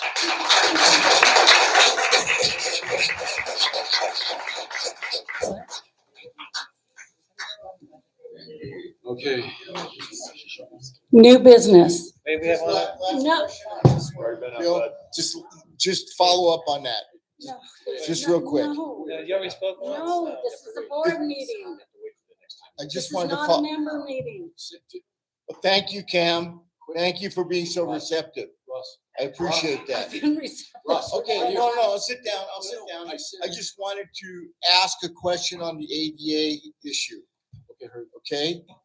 If I understand the issue correctly, if you have an ADA plaque, then you'll get on a list, correct? Or a doctor's note, I think. A doctor's notice of any physical, okay. It's, all I wanted to say was it needs to be much, much more inclusive, because you can have a heart condition and not have an ADA disability and have a heart attack. And the quickest way to die from a heart attack is if the ambulance can't get to your house. Okay, Right. that's all. Just, it needs to be more inclusive. Yeah, and I think it's a misnomer. It's ADA. There are other people who have contacted the office and explained their situations, and they're on there. We update that list every year. So go through Karen to update a list? Yes. Okay. All right. New business. I, Director Acosta, move the adoption of the following resolution. Resolution 0103-18-2023, delinquency policy. Whereas the delinquency policy will be part of the annual assessment mailing for fiscal year 2023, 2024, and resolved that the PMC POA Board of Directors review and approve resolution 0103-18-2023, the delinquency policy for the annual assessment mailing package for the 2023-2024 fiscal year. Okay, that's a motion. Is there a second? Second. By Peggy. Discussion? I have a question. There's a, the one line that is highlighted and struck out, and it talks about, it takes out the sentence that people can only have up to 2 ADRs per year and up to 3 in 5 years. But the motion says that we're including it in isn't because the way I read the motion, it's that we're gonna include it in the annual packet that gets mailed out, right? Yes. And then, but it doesn't include that struck out sentence, so does that need to get amended in here? I'm not sure. Does it need to be amended? Do you want to? Yeah. Would you just? Do we need a motion to amend that policy? No. No? Does the motion include the stricken item? Yes. Then what's the question? I don't understand. That was the recommendation from governing documents. And that's what's All right. before you, so Okay. I Then think it's then okay. It's user error, sorry. I just, Okay, no, that's okay. It's best to sorry. understand what's going on. Any other board members? Anything, comments? All in favor? I, Anyone opposed? Motion carries. Motion to approve the 2023-2024 Pine Mountain Club user fee schedule. second. Second by Peggy. Discussion? Members? All in favor? Anyone opposed? Motion carries. Motion to include petition new bylaw project financing cap in the election packet on the ballot. Second. A second by Peggy. Discussion. We'll start with a correspondence with our legal counsel. And before I give that opinion, I'm going to read bylaw 506. Once any proposed bylaw amendment is received by the board of directors, the board shall cause the proposed changes to be considered by the association's general counsel for general counsel's opinion as to the legality and or conflict with other existing documents. In the event that the general counsel determines that the proposed amendment would be illegal, the board of directors will not place the proposed bylaw amendments on a ballot. If a proposed amendment is and or stands in conflict with the existing governing documents, the board of directors must decide whether or not to place the proposed bylaw amendment on the ballot during the March open board meeting. If a proposed amendment is not placed on the ballot, an explanation will be provided to the maker of the proposed bylaw. It is the opinion of our general counsel that this proposed bylaw amendment would be unenforceable because it conflicts with several provisions in the CC&Rs. CC&R section 7.7 reads that if there is any conflict between the provisions of the CC&Rs and the bylaws, the CC&Rs shall control. The proposed bylaw amendment conflicts with CC&R section 3.1, which states that the board of directors of the association shall have the duty to manage the development, which includes the board of directors' right to approve final plans and budgets for PMC, POA, infrastructure projects. The proposed bylaw amendment conflicts with CC&R section 3.2A, which states that the board of directors shall have the obligation and duty to maintain, restore, and repair all association property, which includes the board of directors' right to decide whether to approve final plans and budgets for PMC, POA, infrastructure projects. The proposed bylaw amendment conflicts with CC&R section 3.2D, which states that the board of directors shall have the duty to purchase all materials, supplies, furniture, equipment, and labor to the extent that the board of directors deems necessary for construction, upkeep, maintenance, and operations. The proposed bylaw amendment conflicts with CC&R section 3.2Q, which states that the board of directors shall have the duty to pay for such other materials, goods, or services as may be reasonable or necessary for the association to perform its duties as may be prescribed by law.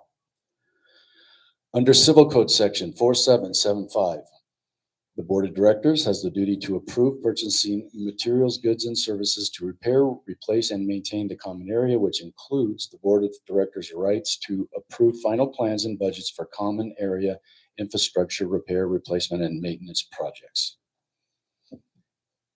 Is there any comments or discussions by the board? Members?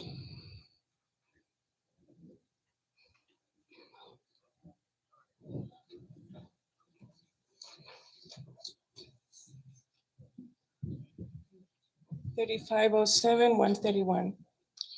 So what you're saying is that members don't and will never have a say on the number or limit or budget of anything because that power belongs to the board. Am I correct? No. The board makes the decision on there. And are you saying that members, your question is, do members not have a say on how money will be spent? Members don't have the chance to have a say by voting.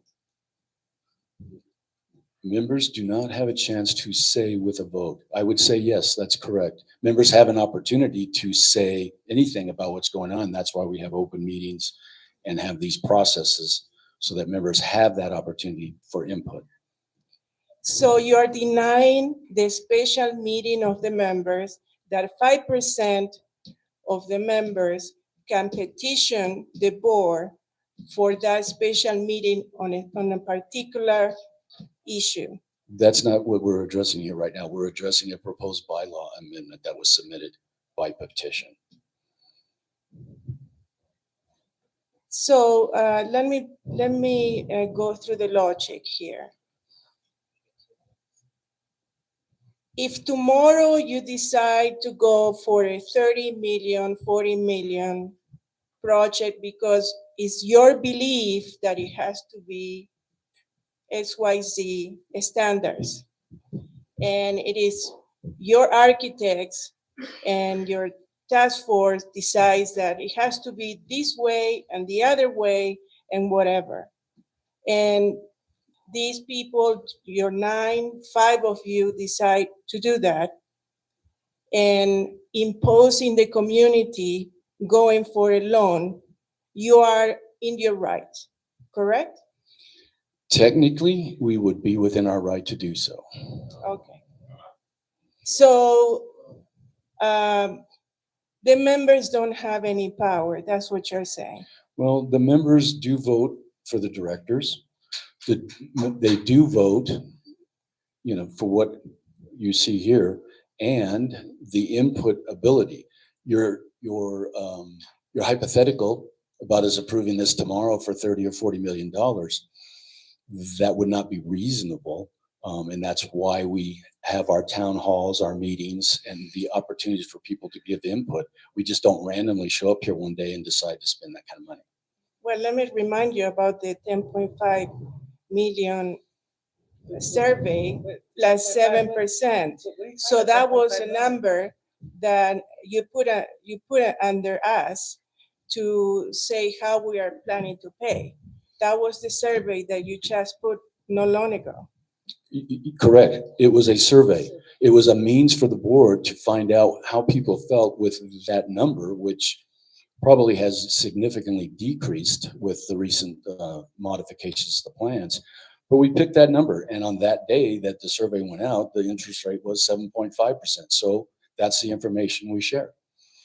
Okay, so when somebody decides to get into a contract and they say, like, for example, the pool, $450,000 at the time, and we don't have even a chance to see the contract, because I did ask for the contracts, Karen. I still don't know, I don't have it. I don't have the ledger, I don't have the contracts, I don't have the receipts, I don't have anything. We have And I sent you have to 8 put- And I emails. have to put a Facebook call to raise the issue that we don't have access to the total documents that I asked in February 2nd.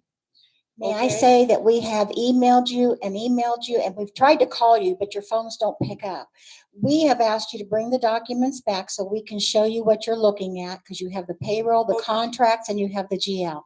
I've also asked you to bring in a thumb drive so we could put the thousands of pages of all the invoices and the purchase orders on a thumb drive for you. You are not responding to us. Karen, That happened after I placed the call in the Facebook. You were not responsive and you are treating me like an idiot. Another And idiot. again, You I are no, treat- I am you not are treating you me like an as if idiot, I but you're don't know what lying I'm looking again. at. Okay, please. You're- So let's, if this is, Listen, we're going back to this No. motion. This is about this motion. Okay, it is about the money, and it's about how you conduct business and how you go through biddings, how you go through contracts, and how That's not we this don't motion. know. That's No, not this no, motion. no, this is a No, it's not motion. this It is motion. the process of It's how not you this conduct, motion. how you conduct the process of how the members pay, but the members don't have any chance to look at how many biddings, if there is any different biddings or anything. So what you're saying through the motion and through this bylaw is that the BOD has total power to increase our assessments through a loan because you have limits in terms of the 20% and the 5% because thank God we have David Sterling. So I just want to get you in the record into that the members don't have any power over how you spend our money. I would Can disagree. be Part of, can I say something? Okay. Okay. Okay, thank you. Thanks. Can I say something? I have a I'm discussion. gonna let the item. members finish and then we'll come back to the board. Vicky Kraft, thank you for sharing all of these wonderful numbers, 3.2Q, 7.75, blah, blah, blah, blah, blah. So if our community does want to vote on how much is spent by our board and our community, what is the answer on how we would rewrite all of the things you just listed to get that accomplished?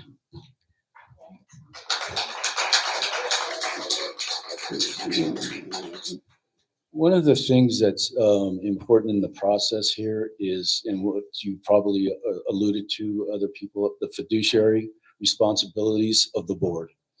And it is the board that makes these decisions. And if proposals come through that don't conflict with our existing documents, we can consider that.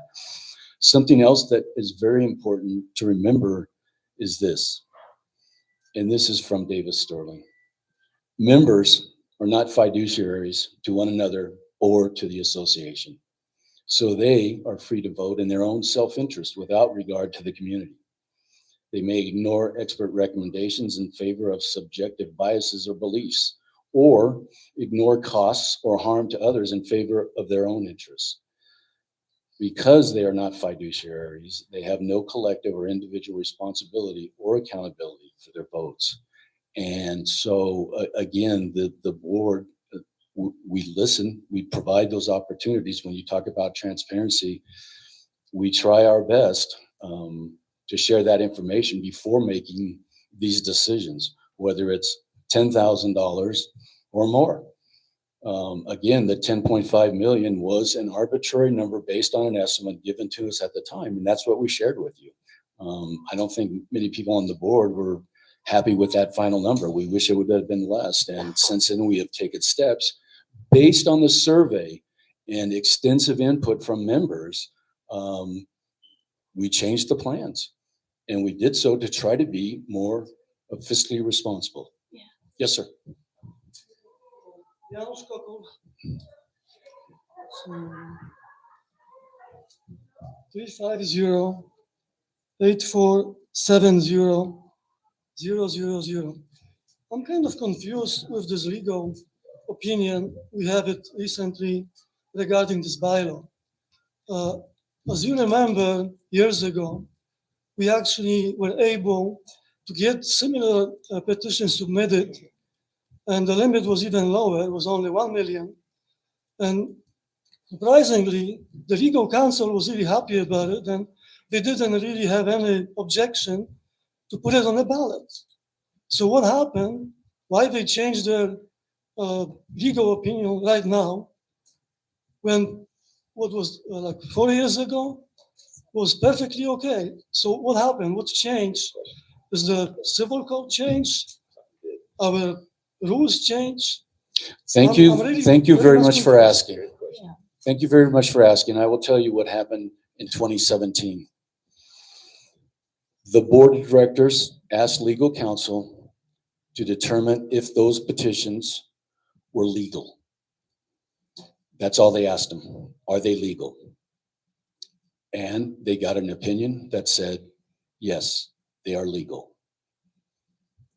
What the board didn't ask was if, and this is based on our bylaws, if those petitions conflicted with the governing documents. They didn't do that. And so those went on the ballot and they got passed. Shortly thereafter, they realized that they didn't ask for a complete opinion as to the conflict with those petitions and did so and got a legal opinion that those petitions were in conflict with the governing documents. And afterwards, the board, a subsequent board, removed them temporarily, and the board and the members then voted them off. And so when we obtained this opinion, we asked for both a legal standpoint and in conflict. So that's what happened.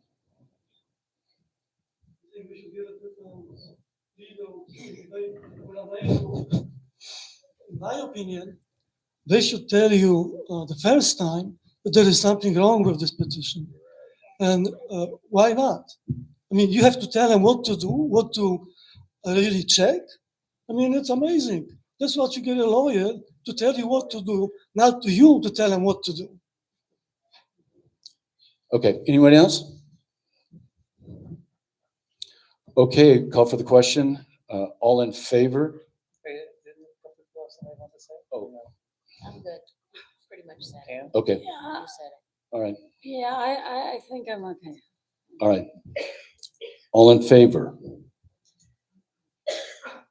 Opposed? Okay, and was that unanimous? Okay, the motion did not carry. Motion to include petition pursuant to section 5.05, all projects whose costs are anticipated to exceed 1,500,000, et cetera, in the election packet and on the ballot. Second by Steve. Discussion. And I will start with this. Bylaw 505 reads in part that any matter other than a bylaw amendment may be placed on a ballot if a written petition containing signatures of 5% of the memberships in good standing is submitted. The proposed matter will not be placed on the agenda or ballot if it is illegal. If the proposed matter is legal, the board of directors may, in its discretion, choose not to place the proposed matter on the agenda or the ballot. If the proposed matter is not placed on the agenda or ballot, the petitioner has the right to discuss the matter during the open forum portion of the meeting. It is the opinion of our general counsel that this proposal would also be unenforceable because it conflicts with the same provisions in the CC&Rs as previously mentioned with respect to the bylaw amendment. Discussion by the board? I guess this is what I wanted to bring up on the other one, but it pertains to this too, is that the members do have a lot of power. That's why it's taken over 10 years to get this far on the renovation, because the issue with members, and this motion is part of it, the members generally, not every member, but the members generally do not want us to spend any money ever that would raise their assessment, period. But we have a responsibility, and in our meetings and our discussions with experts, with contractors, with architects, with legal, we educate ourselves on what we can do, what we can't do. We do have limits. We can't, right now with the amount that our assessment is, we couldn't approve a $30 million project because we do have limits on how much a special assessment can be and how much we can raise assessments. So there are measures in place where we can't do any tremendously extravagant thing. And why would we? We all live here too. And we need to pay the assessments too. So why would we do that? But we need to do what's necessary, and that's our responsibility. So I just want people to know members have had a huge impact on delaying this and a huge impact about inputting information that we as board members and other boards have said, oh, okay, I never thought about it that way. That's why it's taken all these years. But what members do not have the right to vote on everything. And that's in corporation code and our CCNR, everything. So I just wanted to point that out. And I'd just like to say that excellent observation regarding the $30 to $40 million. And the question that was hypothetically posed, you're absolutely correct. The board could not approve that amount because of the limits placed on the ability to recoup on assessments. I just want to re-emphasize that we do listen to the community. As far as the pool goes, we had at least 4 town hall meetings. We invited people into this room. We had them write down on sheets of paper their opinions. It was posted everywhere in the clubhouse. We took pictures of it. We put it on Facebook. We put it on our website, and we listened to everything that was said. We do listen to whatever everyone says. So your opinion does matter to us. We can't always accommodate every single concern that comes up, but we do our best to try and accommodate the ones that are reasonable. And then the other issue is sometimes we can't get 3 bids for various projects that we want to do. A lot of people from Santa Clarita, Bakersfield will not come up here. They will not work up here. It's just too far for them. They're spending 2 hours a day traveling, and they're not getting paid for it. And if they were to get paid for it, the bid would be so high, it wouldn't fly. So sometimes we only get 1 or 2 bids. We do our darndest. We send out to as many people we possibly can to get bids. Do we wish that we would get more response? Absolutely. But the prices maybe come down. If we get more people up here, prices might come down some. But it's hard sometimes. It's just really hard. We're doing our best, and we are listening to you. And I just want to say that I think we're gonna do better during future storms. We're gonna communicate better. We're gonna do better. I promise you. I've already taken upon myself to work with the head cert person in Kern County to make sure that we get activated in a timely manner. We'll be activated for certain cases only. We're not going to be available to do certain things, but we'll be allowed to do certain other things. But we will, like right now, CERT is on standby for Tuesday and Wednesday. We'll be able to open a warming center here and man it and do sandbags if we have to. So Okay. we're working on it. Phil. Okay, so we're gonna do better, and we are listening to you.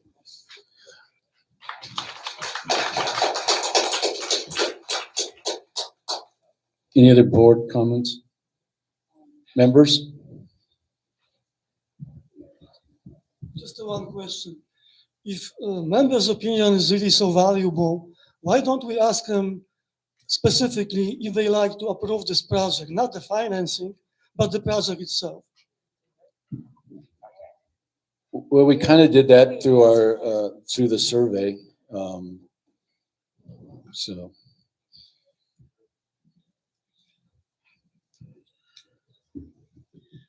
Again, back to the same topic. You know that the members voted to pass those different bylaws. And what you did is you went to legal counsel and you found out every way to strike them down. But what did you do to help those members who wanted that bylaw passed to rewrite it so it could work with our CC&Rs and everything else that goes with us? Now, that's my big issue with it. You know, where is all that time that was put into helping those members? Did you get help to rewrite the bylaws? Did legal counsel reach out to all the members in PMC that voted to pass those bylaws so that we could write bylaws that would actually pass and be held against our CC&Rs? So now that I've said that, I do support a remodel of modest levels. I do think there's a lot of things that need to be done with the clubhouse. I don't know if you guys have seen the thing floating around behind the scenes about a modular building being constructed for the admin building that's over 2,500, 3,000 square feet or something, and it comes out to $400,000, not including the foundation, that could be totally funded with the reserve funds. It would eliminate having to put temporary trailers out there for 2 years. That's also in the budget of the bigger cost or whatever. I don't know. There's a whole lot of people that have put a lot of time into different ideas to try and bring the price down. And I would hope that we would look into that because we could afford putting a modular building that's built in a factory that has tight fitting windows, has the proper insulation installed before it even lands in Pine Mountain Club. There's a ton of different companies that do it. There's actually people in our community that have done this sort of thing, that have the background to do it. And we have the reserve money to pay for it right now. Amazing. We wouldn't have to take out a huge giant loan. And at the same time, we can pull out the old offices because we'd have the new building here right away. I think it takes 60 to 90 days to get it. And so we could pull off the old 1980 part of the offices, redo the kitchen like, you know, a lot of people want, and you know, start slowly repairing the clubhouse as opposed to worrying about a whole chunk of a big loan. I think we need to, and I know we've had lots of opportunities to go over this. I've been here for a long time. I've been through so many meetings I can't see straight. But again, I think the problem is that we need to get more people in our community involved. We need to get more people to pay attention. And I'll tell you that little thing that's got sent out about the $10.5 million, man, that got attention finally. It's sad that it had to take that mailing to get people involved. Again, we need to do something that works for our community that isn't going to put us into financial straits, especially with the crazy increase in everything in our community right now. Not even including the snow berm removal.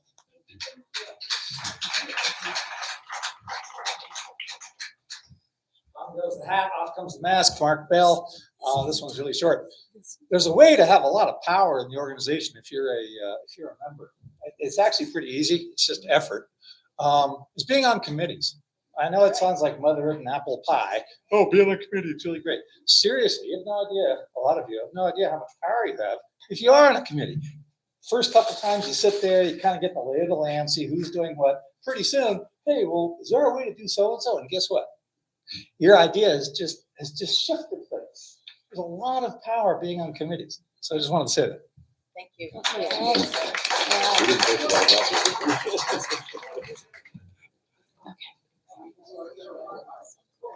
Okay.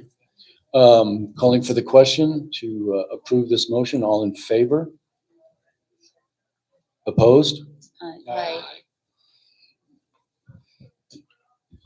Okay, the motion fails unanimously. Oh, this is. Director McClellan move to adopt the following resolution. Resolution 0203-18-2023, snow plows reserve items, number 163, 171, and 172, and 2010.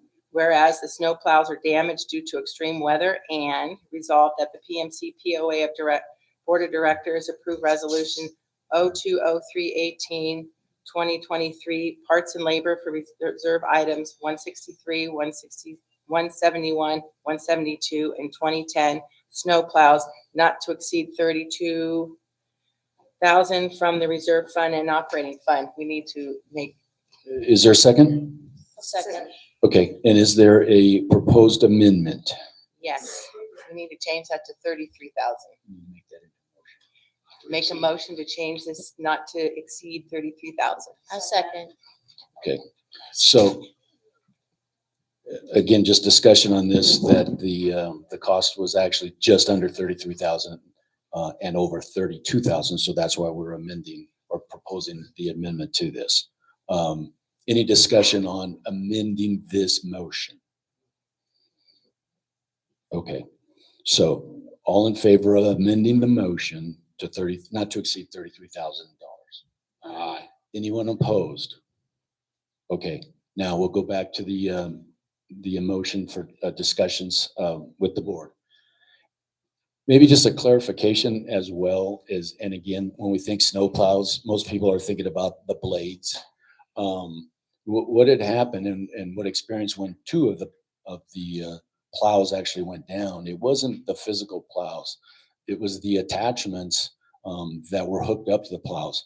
And I went up and looked at all of the equipment the other day, and they showed me the damage to it, and it was just basically where welds came together in there that the stress of them just broke. So it wasn't the physical plows. However, over the years, when we have replaced snow plows, we've done like 2 at a time based on the reserve study.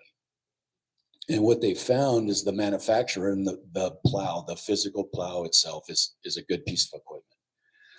But the snow mounts, what's used to attach to the trucks, gets changed like on a constant basis. So we're not able to universally change some of these out.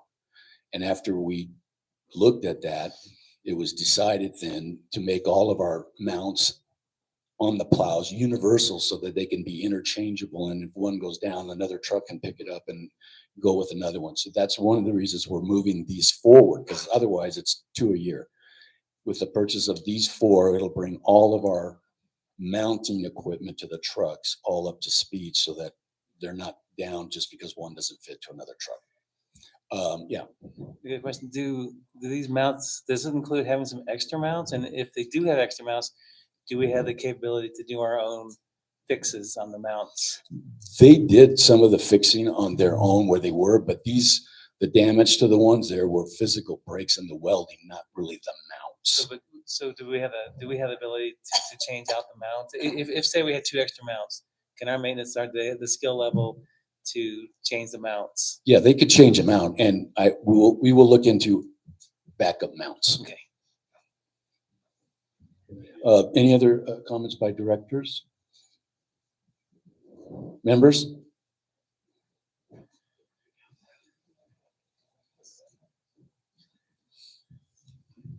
I'm curious if there is a way to amend and actually add the purchase of a scoop loader that would also be used when our transfer center has the compactors break down, and they have one big scoop that we put all the trash in temporarily, and then they throw it into the other bin. That has actually broken down when we've had the compactors have issues. So we would have a backup for that purpose, as well as an extra plow item to be used in our community. It also would help with bigger snowfalls, such as the one we're about to have Tuesday, hopefully, and the one that we just had at the end of February. But If you're there's a hoping for way, another big snowfall? You hoping for that? yes, we need the Oh moisture. my God. I'm ready. Poor Philip. You weren't even here for it. You didn't have to shovel anything. I came up here. Okay, get back on topic. Don't start with me. Do not start with me. Do not start with me on this, okay? Do not start. But so I'm asking, is there a way to amend this amendment to add another big thing to help us? There reduce is snow? not. Okay, And the reason, okay, just so you don't think. Yep. The reason is that this is a reserve item okay, for what we're specifically dealing with. right. So can The we ability, make it happen later? we will look into that, and we're looking at other equipment replacements as well. I don't know if you saw the small green tractor that was out doing berm removals. They put that attachment on it so it could actually do that. So we're trying to make use of what we have. We will look into that loader as well. Okay, thank you. Any other members? All right, calling for the question on the motion. All in favor? Aye. Anyone opposed? Carries. Okay, information and correspondence. The board sent and received 48 items of correspondence. Directors Forum, Committee to Liaison Report. Director McClellan, Budget and Finance. Actually, Bill was the one that attended, but I Oh. got the 411. They approved the February finances as presented, and they discussed the draft 2023-24 budget, and I think you guys approved it, right, as presented? Yeah. I was looking at Jennifer, she's a member. Oh, is that it? Okay, Director Gilbert, Communications. Could I break in just for a second? I know it's not kind of out Regarding of budget turn. and finance? Yes. Okay. Okay, so I talked to Jorge after the meeting was over, and the version that we spoke to, that we reviewed, was $150 per member for the year increase, and he's looking at something to reduce it down to $137 per member for the year. So just an FYI.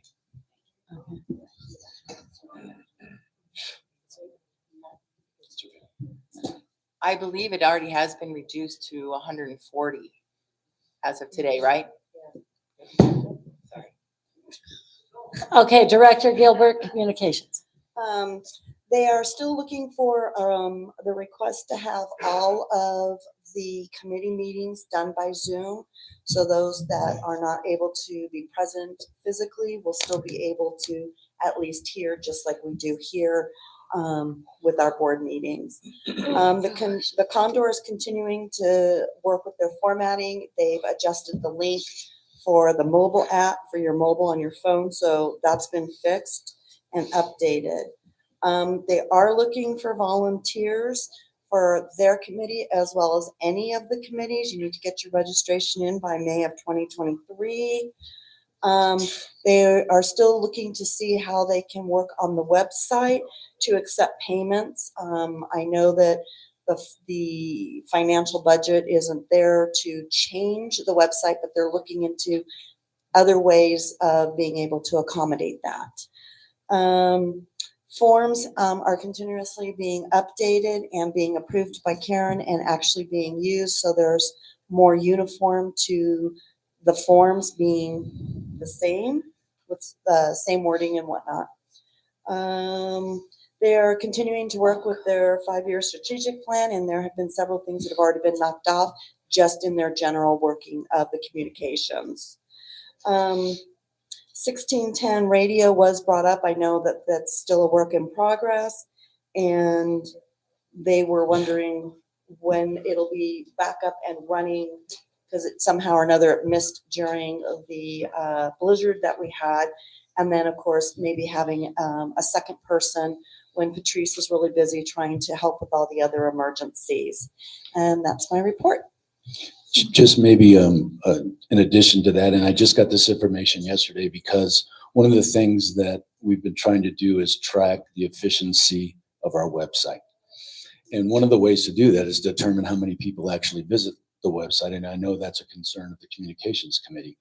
From February 17th through March 16th, we actually had over 19,000 views on the website. Predominantly to the homepage, but also on, ironically, snowplow procedures, weather alerts, and then the About Us, Living in PMC, and the cafe were very heavily in there. So I've asked that we put this into a better report form so we could share it with members, the board, and the Communications Committee to determine how to proceed. But for me, when I hear nobody ever visits it, this is kind of contrary to that information. So there are people who are visiting it. Whether or not they're successful in navigating it or they're happy with it once they get there, I can't really, there's not a satisfaction point here on this, but we're looking at it and we're going to share that information with the Communications Committee. And Ronnie does keep track. She's doing a really good job of checking into the Google Analytics and all of that. Yeah. Okay. Director Gabriel, Emergency Preparedness. They were actually dark, but they did need to communicate by email because we're having next week, Saturday, and kind of a disaster preparedness meeting. We'll have forestry there, and we'll have, hopefully the fire department will be there, and we will discuss things that can be done. Hopefully everyone can come. We'll discuss things that can be done to harden your house and to get ready for any emergency that may happen. So next Saturday, the 25th, we'll have door prizes, and I hope people can come and check it out. It's like, I guess people, what time is it, Karen? Is it 1 o'clock? I think it's, I don't have the, I misplaced the flyer. 10 o'clock. 10 o'clock. So hopefully, people can be there and we'll have some door prizes. Yay. And that's it. We were basically, like I said, we were preparing. Yeah. Okay. No. No. It's No. the March, Let me see. Fire Safe Council is gonna be there along with Surge, Forest Service, Fire Department. This but is all one meeting, it's not two. No. Okay. Myself, Environmental Control Committee.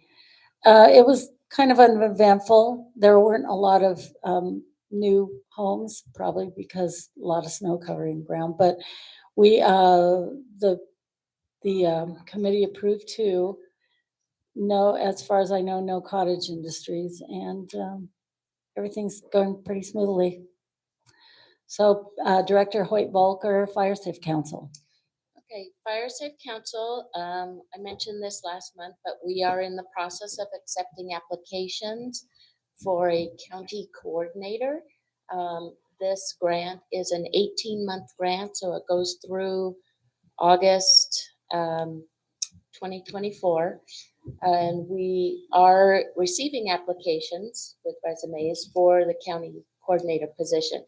This is a countywide position whose focus is going to be to coordinate and collaborate, get all of the fire mitigation agencies in the county to communicate better and collaborate and prioritize around the county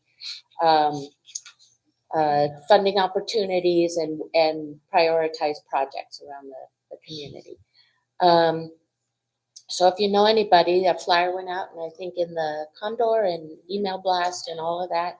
And you can go on the kernfiresafe.org site, and it tells you everything about it right there. I do want to say something about disaster preparedness. And it isn't just about fires and snowstorms, but it's also about earthquakes.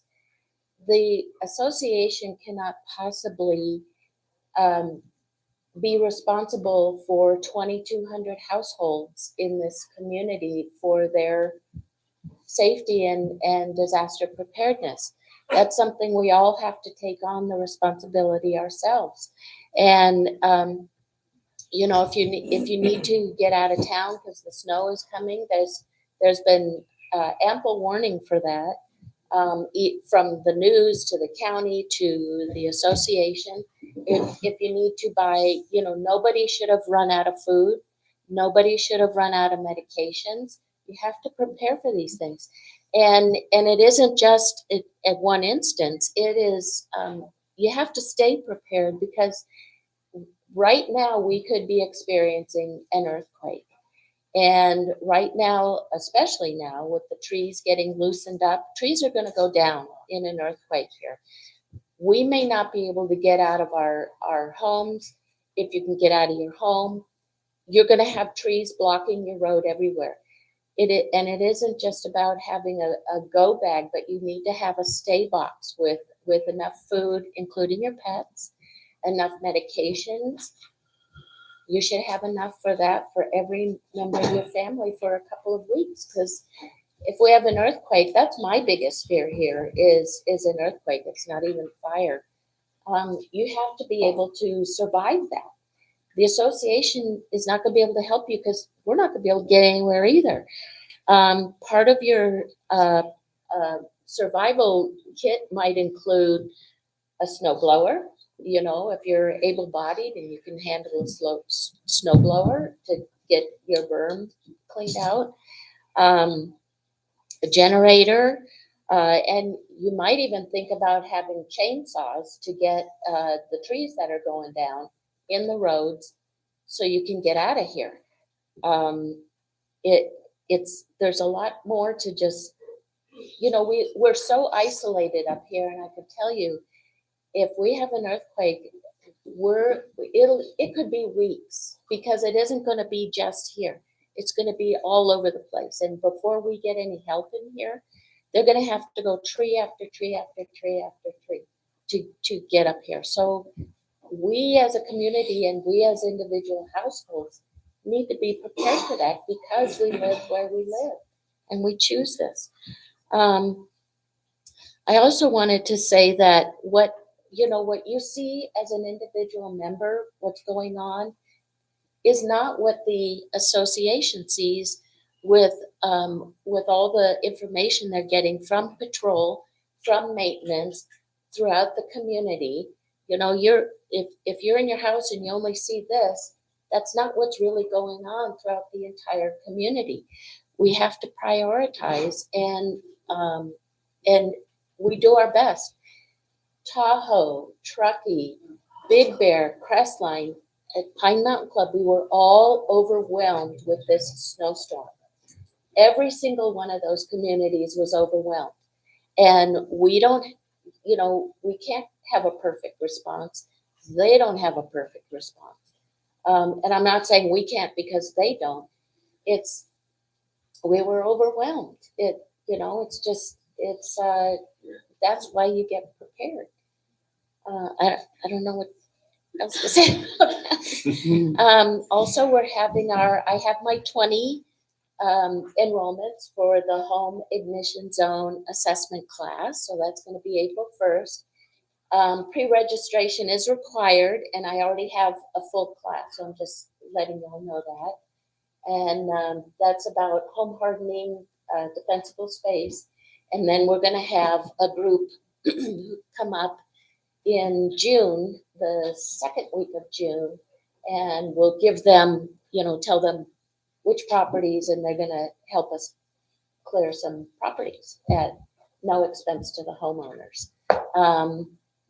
So that's it. And please take a look at our website for the county coordinator position. And if you think anybody would be qualified and interested, encourage them to take a look at it. Thank you. Director Ballard, governing docs, is that dark? Dark. Okay. Director Burkett, Greens and Grounds. So the Greens and Grounds Committee met this past Friday instead of the first Friday because of the snowstorm and things that were going on. And I wasn't able to attend, neither was Director Lewis, but I think Karen. Karen's anything that happened that we need to know about there? Just a normal meeting, right? It's good to have it back up and running again, so. Director Throckmorton, Planning. Yes, planning was actually dark, but Candace Bennett and I met for several hours this last week to kind of go over what's going on with the 5-year strategic plan. Each one of our members of that committee are working with other committees to see how we're meeting the goals and objectives of that plan. That'll be ongoing for the next several years. But as we go through it, we find things that can be tweaked, that can be improved upon. So Candace is here today to kind of give you an overview of where we are in that process.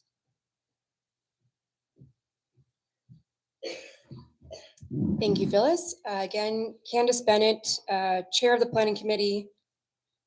And want to thank everyone for sticking around because a lot of what we're working on addresses your concerns and can give you a status update of what the committees are doing. And again, thank you, Mark Bell, for emphasizing the member involvement in committees. That is a huge, huge asset to what the board does and our work here with our overall long-term plans for the community. So to keep this as short as possible, since we are really running long today, in general, batch updates here.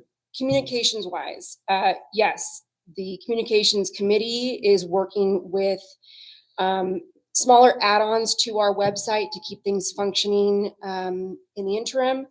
Planning on a long-term scale is working with communications and our new GM to do the research and homework necessary for an A2, for a new website for next year. So we can present that to the board with ideas, requirements, funding, quotes, all of that. So we're working long-term project on a new website, can hopefully get that in the budget and in a way where we can really utilize our website because it really comes into play across a lot of other areas here. We are looking at our membership email involvement that we have. Our goal is 75% of the membership that we are connected with over email. We are at 65% right now, which is a great achievement.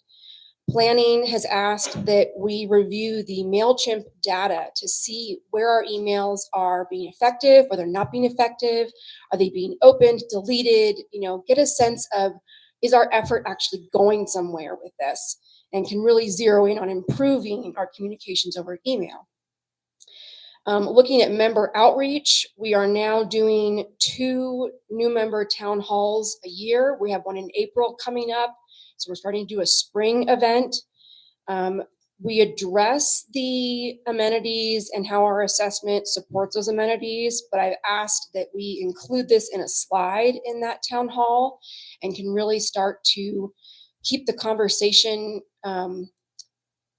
in the public eye with our members, whether they're new or existing members, of where our money is spent, and we can see visually how that supports our amenities, and we can all feel more prepared about that conversation. We're also going to include pitches for our committees and how they relate to our board. Each committee has a board liaison that is our advocate to the board and can be taking issues directly to them, pitching ideas. It's really our conduit as members who don't have all the voting power to take ideas from committees to the board and consolidate these issues into effective means of executing them. So we're going to be pitching committees to our new members, encouraging involvement with them. One big suggestion that Phyllis and I would like to make to the board, and can hopefully be put through a motion and resolution, is to host a monthly committee town hall, where once a month, each committee will get essentially one town hall a year. If there were 12 committees, it'd be one for each month. And the committee can then pick a topic that they feel is relevant to either their action items or the chatter or disrest in the community. Our suggestion right now is maybe we kick this off with budget and finance, and we discuss how a reserve study is done, what that means to the reserve fund, what goes into that, and it not be a formal board meeting like this, but a town hall discussion where members can really get into the nitty-gritty and understand how we work in this community. So again, that's our suggestion. We'd like to move forward, hopefully kicking off in June. And then from there on out, each committee would have their own monthly town hall with a hot button, key item to discuss with our members. Again, communications, working with our adjacent agencies. We have been continuing to improve communication with the commercial district. Things are kind of getting back online post-COVID. We will eventually need to assign a new liaison to the water company, as Phyllis will be retiring at the end of her term this summer. And we would like to suggest to the board that we form a formal Kern Fire Safe Council committee, and not just have it be a side piece of what you do. Yeah. That can be a solution as well. Yes. Maybe then we also include the council in more of our committee planning stuff. Something to think about is a liaison, because I'm coming off the board too. Exactly, So yes. we'll need a liaison. Yeah. To. Because we don't want to lose that asset either. It's incredibly relevant in our bigger disaster plan strategies that we're trying to work on as well. So another big item. Moving on to our roads and maintenance, our long-term things we look at are drainage and snow plowing. Drainage has done a lot of effort in cleaning out drains and has been monitoring situations. I'm not going to go into the details of snow plowing because we've seen Bill's updates for how we want to move forward, improving that situation. And it is definitely being worked on currently. And how do we address this and improve this and lay out strategies for going forward in something like this. For governing docks, we handle the short-term rental issue. We will be sticking with the the rights to host an SDR based on your close of ownership for your property. We'll be keeping that statute, I guess, for the next few years to see how that goes and handles the situation of STRs. We have our EC code has been rewritten and modified and updated over the last few years, is in its final stages and is being reviewed. Planning would like to ask that we also put eyeballs on that and just make sure we have appropriate committees looking at all of this before it is fully finalized. We'd like to also be involved in how do we execute any kind of compliance periods or compliance campaigns for things in the EC code that need to be kind of corralled again. You know, the whole effort there is to keep our community beautiful and functioning and cohesive. And we don't want to be, the objective is not to be fining people, you know, up the wazoo. We want to offer campaigns and periods to become compliant once we release this modified and updated code. So planning wants to be involved there. The finance and capital improvement section looks at the clubhouse remodel. I believe Bill had said last month that we were going to be looking at new plans for the admin to be built underneath on the first floor. And those new plans have been put up on the website. They're public now. You can look at those. The reserve fund is also part of our kind of objectives here. We're working out with budget and finance a 30-year plan to fund the reserve fund.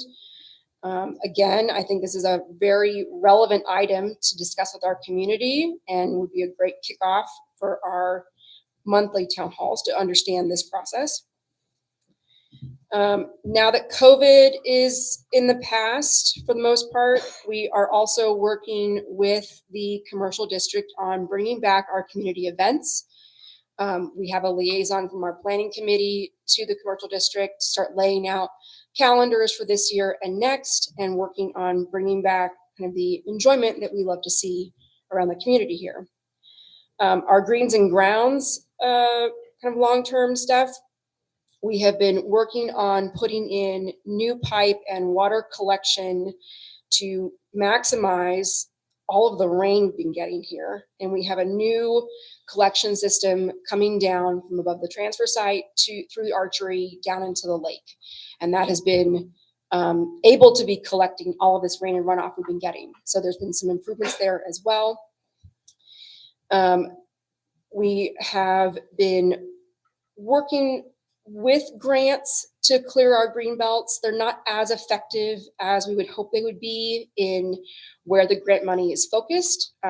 So we take what we can get, but it's still, our green belt clearing is still a major objective of just the POA. One question I have coming out of this snowstorm is there potentially any emergency funding from the county to help with the clearing of trees and things? Not for us. Nothing for us. We are. Our funding, sorry, did you want to stress that? Speaking mic.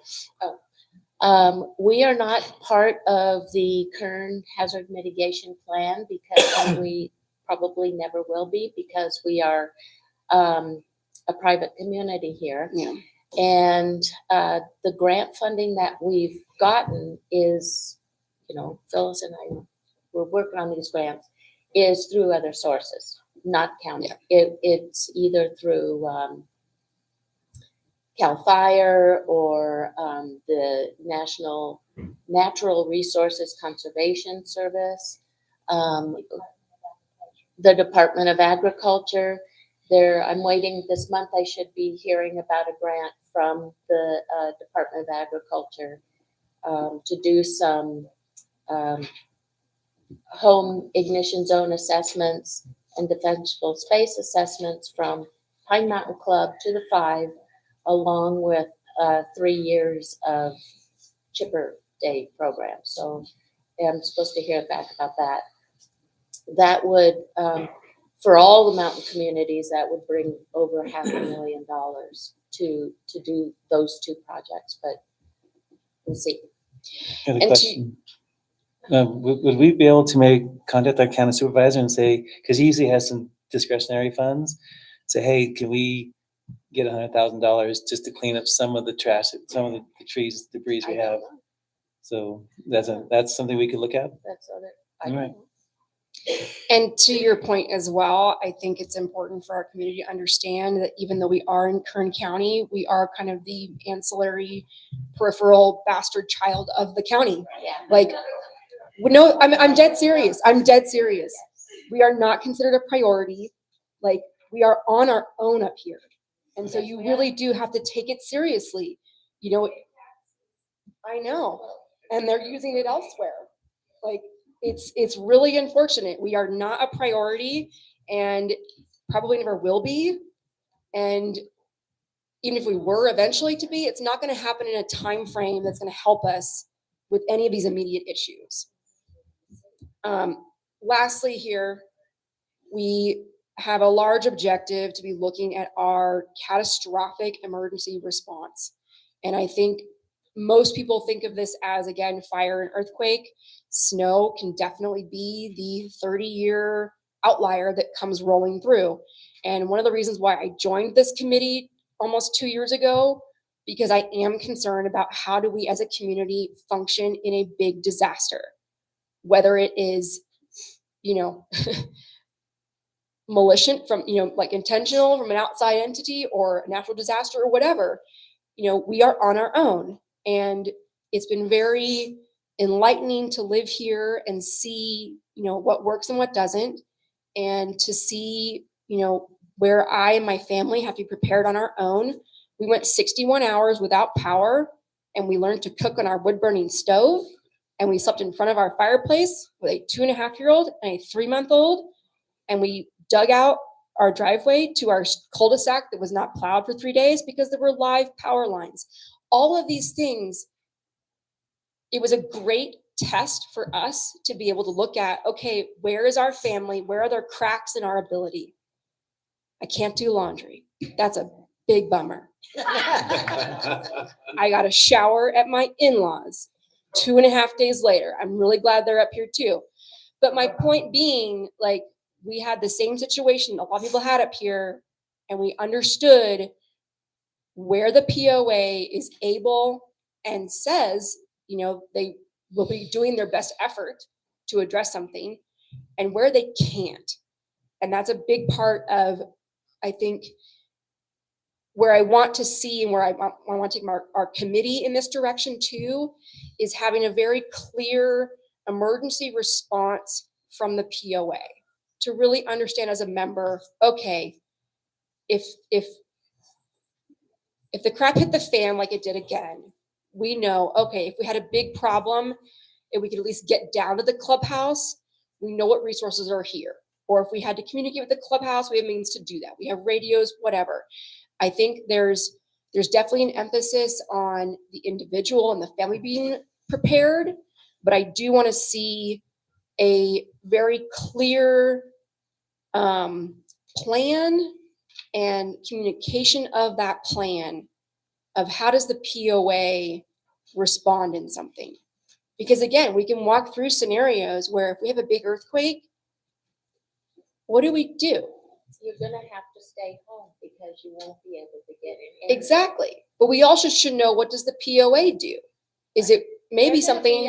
Everybody is gonna be stuck where they're at. when Totally. the earthquake comes. So Totally. You have to, I can't even emphasize this enough. You have to be able to survive on your own. And that's for a period of absolutely, time. that's absolutely this. But I think there's also the flip side of that of, okay, say for example, you know, major fire on the hill, not a house fire, but major fire, and we're stuck up here.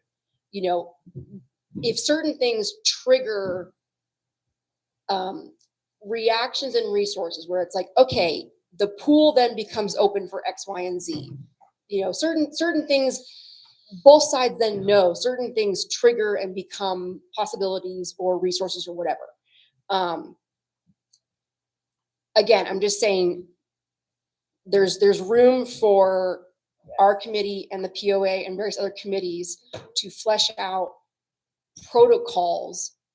And I would even really highly recommend we do community drills, you know, like an earthquake drill, a fire drill, whatever. You know, it does allow you to see where there are loopholes and not be learning those loopholes in the moment. And I know, like, I went through all the drills in grade school and high school, and it felt so ridiculous and like, this is so dumb, you know, and went through actual fire responses and things in college and was like, okay, here's what I do. You know, it was muscle memory at that point.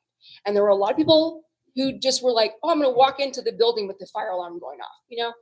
So anyway, I think there's room for our committee to really be championing a larger catastrophic response. And it is not going unheard. The complaints are not going on deaf ears. This is a big, big item for our committee. And again, as members, you have a lot of say and a lot of input on your committees.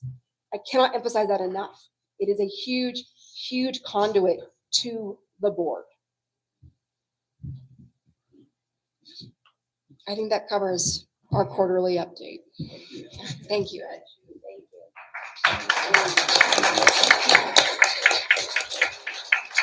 And I just want to add that after our meeting, I called Bill and told him, hey, you know I've only got a couple of months left, but I'm going to give you a lot of things that have to get done. So Candace has done a remarkable job with this committee, and Bill has taken all of this information to heart, and he's already starting to communicate with other committees where there's crossover with every committee that we have. Planning can't work in isolation of emergency preparedness and on and on and on. We all work together. And one of the things that Candace has been able to do with the planning committee this year is have a communication within the individual committees by having members of planning go to some of the other committee meetings. And what she says about committee work is right on target. We need more people to get interested and to participate in the committees, because the committees are the ones that are so valuable to how this community operates, and what they say and what they do and the information they provide back to the board is extremely important, and it keeps us on an even keel of what is necessary for the community. I can't emphasize that enough. If you're out there and you have concerns, get on a committee.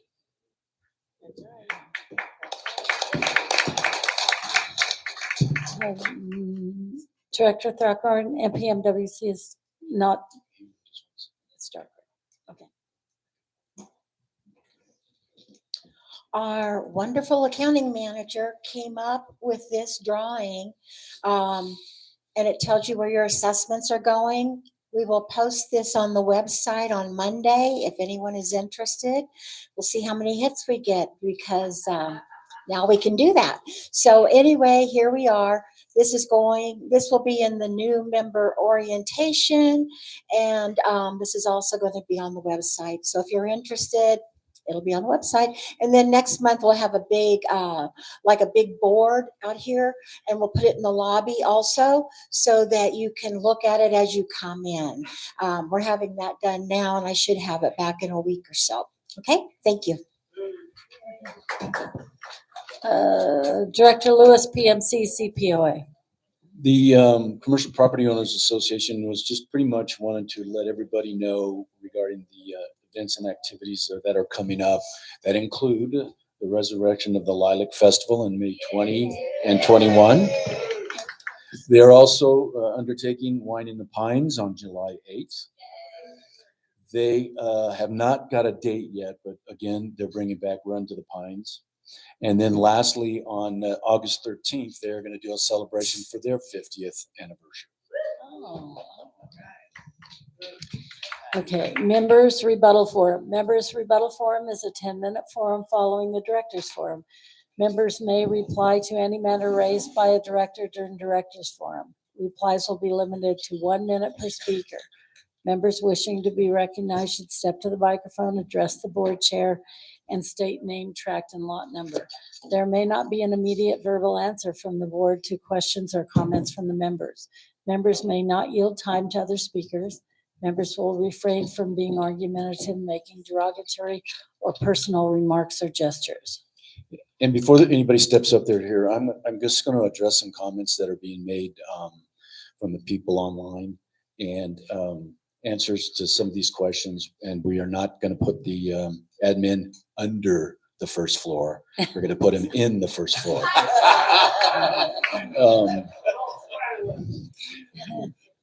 It get pretty deep down there. I think there might be water. The other thing was regarding the law superseding our governing documents, and that is actually true as well in the hierarchy of how we deal things. And that was pretty much addressing again earlier with the hypothetical about us being able to do a $30 million loan. It's actually civil law that would prevent us from doing that with the stipulations of the percentages based on that. And another concern was, are we going to be prepared for the snow?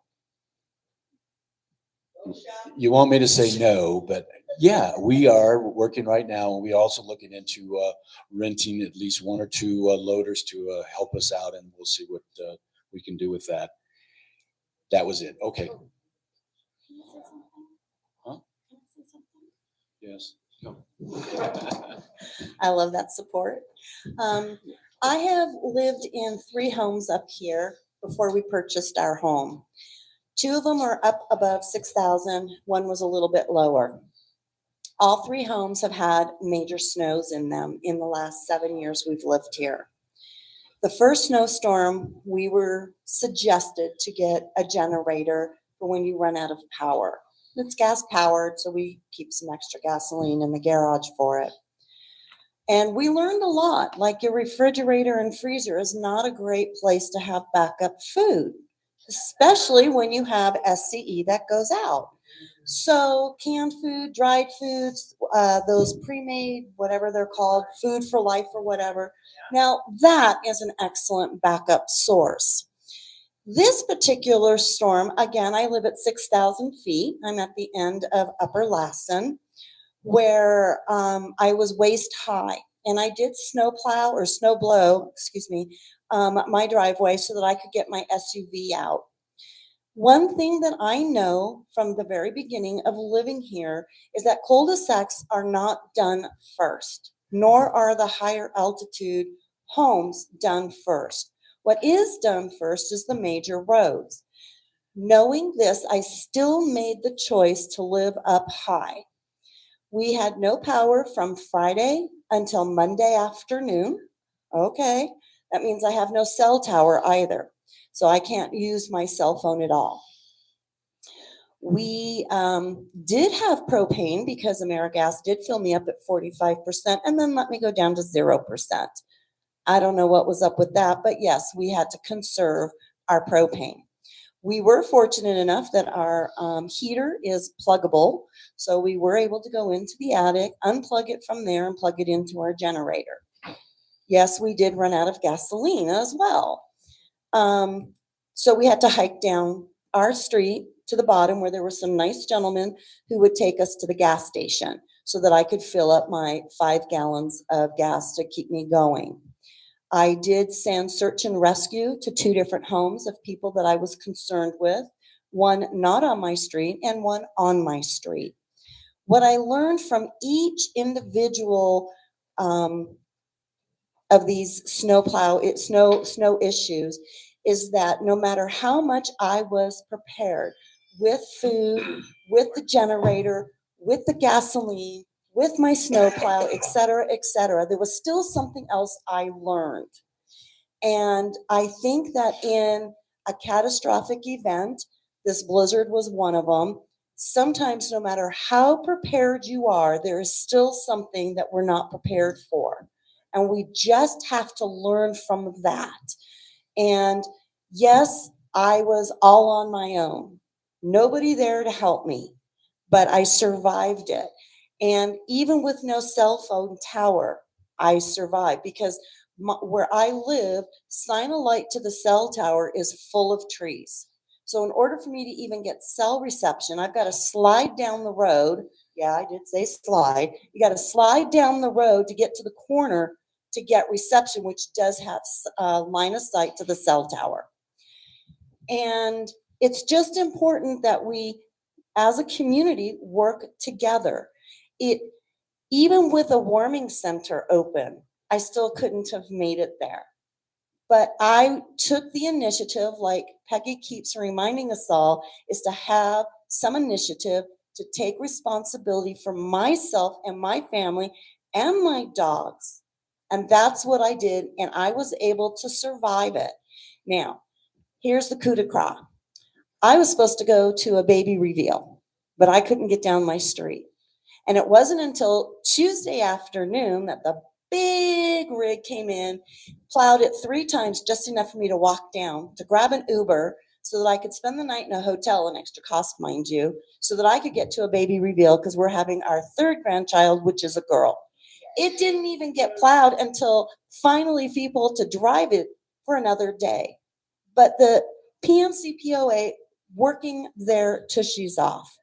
Kudos to Jim, who can drive one of the very large plows and did the very best he could. And I still had to walk down. It's not his fault. It's just Mother Nature.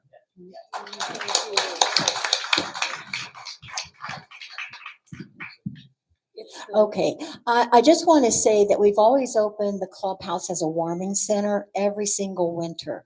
What I learned this year is I got a call from the fire department. They went to go pick up a lady to bring her here. She didn't have heat. She wouldn't leave her dog. Those are choices we make. And I will probably say to you that if we have this again, I won't be GM. I wouldn't leave my dog either. I'd stay home with my dog. I would have blankets. We would be cuddling up because I wouldn't leave my dog or my pets either. And those are the choices that we make as people, okay? Everything's kind of shifted in this country now. We don't seem to be self-sufficient, and we really need to be, especially because we live so remotely. But anyway, the warming center is open every winter. I can't tell you how many winters, well, since I've been GM 6 winters, I've opened this up. I've been down here at midnight when I get a call to let people in, and we have a wonderful community because a lot of single women that live by themselves will open up their homes to the mother and children who are stuck in cars out here that can't get out of PMC, and then all the men come here. We had one night during this storm, we had 25 people come because they couldn't get into their STR, and it was dark and they were afraid to drive down the hill. So we had 25 people here, and we also had several families throughout the whole storm. So we had a lot of people here, and this is the place to be if you can get here, and 911 would have brought you here too. Fire department would have gone out and picked you up and brought you here. So there's no reason to be in your home for 11 days without heat unless you have animals and you don't want to leave them. I just wanted to say that. Okay, so we're back to that member forum thing where you have a minute. Spend the minute with my number, Deborah Manugian, 15600 Mill Potrero. I just want to truthfully witness that I have lived in New York, Maine and New Hampshire, Colorado, and the High Sierra here. I was texting family members saying this is going to be a big one. Our plows were out before the snow was bombarding us. That's truly incredible, in my words. The second plug I have is I run and operate an STR. And guess what? I encouraged my friends who aren't guests, my friends, do not come if you can't be here by Thursday. And I know myself, as well as other STRs, opened their homes. I'm listed as chemical-free, no animals. My friends, your neighbors, came to my home with their animals because they couldn't come here. It was a wonderful experience, and I want to once again, thank the employees who had to shovel out also to show up to work because they love this community. Thank you. And just another a side note there that I know in one of the news reports, somebody reported that we didn't start plowing the streets until there was 2 feet of snow, and that's it's actually 2 inches is when they go out. But I know some of your streets got more than 2 feet, so. I'll be brief. Mel Weinstein, 3567-190. I just want to mention to the community here that we do a food pickup every Friday from Taft. And we were doing it in the parking lot, and we're doing it at the activity building next to the church, between the church and the water company. Just recently, we started having to have a membership of $30 a month. We gave away probably $100 worth of food easily yesterday to the people who came to our food pickup. People are sponsoring other people $30 that can't afford it. And I'm lucky enough to have 7 people already that are sponsoring other people. But what's so important is that if you have a neighbor who you think might need help, we're not that strict about the membership because we can get sponsors for them. But the most important thing is people should have food here. And the way our director, Shari, says, we love loving people up with food. And we want them to be as comfortable as possible, not to be shy, not to be intimidated. They're all welcome. And we consider the people getting the food our partners. Because if we pick up the food and don't have people to give it to, there's no point. So if you can spread the word about that, and one of my best friends right over there, Carolyn, is one of my greatest volunteers, who's been working with me for years on this issue. So please let people know the service is available.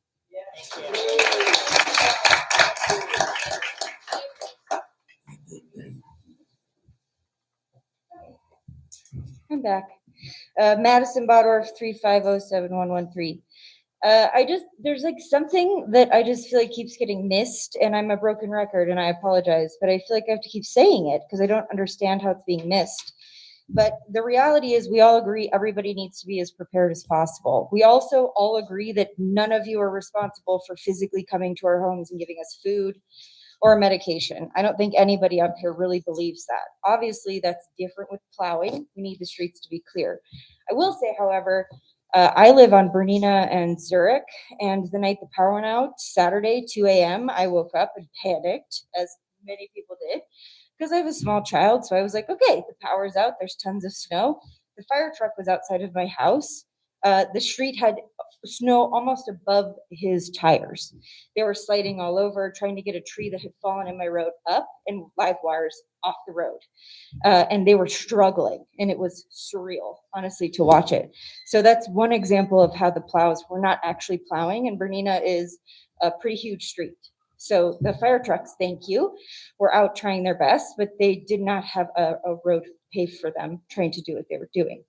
The other thing is that even in Carolyn's description of her experience, there's multiple points in your description where the community came to help you. And like whoever gave you gas, that's the community helping you. That's okay. But I also gave my gas away to others who needed it. Sure. But I think the point But is, I was still self-sufficient. that's fine, and so was I. But I think that the point is that we did in fact come together as a community. And so either the board can continue to say that it's everybody's individual responsibility and that's where we stop talking about it, or like the rest of us are saying, can we be more organized as a community to help each other? Because that's inevitably what will happen. And so I think, okay, so can we actually come up with a system, whether we have to do it ourselves or not? We obviously can, because we did. Know what the system is until you have an emergency situation. Agreed. At that point, Agreed. That's when we start making a system. Right. And that's I when people started helping out. with that. That's Okay, fair enough. listen up, listen here. We're kind of getting off track here. Okay. Very quickly. Just a few moments ago, the chair of the planning committee gave a wonderful presentation, and she spoke about how that's one of their things Right. that they're focusing on. So to say that we're not trying to do anything, we do have people working on it. We are trying to do better. Right. We can always do better. Everybody can do better. Agreed. I myself think was snowed so. in for 8 days, so, Yeah, and I managed to be, I had power. yeah, I think I there's. just, so we are working on it, and the best That's way fair. we work on it is when we have an event, then we learn from it, and we Sure. do better next time. Sure. I just want to reiterate that it's the way we talk about these things. It's also valuable and important.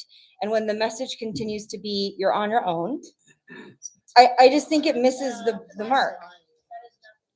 Okay. The message is to be prepared, but the community can still help you out, but you're still prepared for yourself. Sure, sure. That's the communication. Yeah, I don't think anybody, I guess my obvious point is that I don't think anybody denies that fact. But the problem is still. Okay, anything else, Madison? What? Anything else? No, I just think it's important how we talk about these things and that we acknowledge that the community is coming together. And if we can work. And let me just say this, and I do recall vividly your comments about the fire as well. I don't think that anybody here on behalf of this board or the association is saying, you better be prepared, we don't care about you. That's not true. We want you to be prepared, and we then are doing whatever we can to be part of that community to work together to resolve this. And we've learned from this past experience what we could do better already. And we've already done some of that. And we're going to continue, and we need to keep this momentum going. Okay. I think the way you just described that is a much more approachable and compassionate way to discuss it rather than the majority of what I've been I appreciate you saying that. hearing. I do. Thank you. All right. Any other members?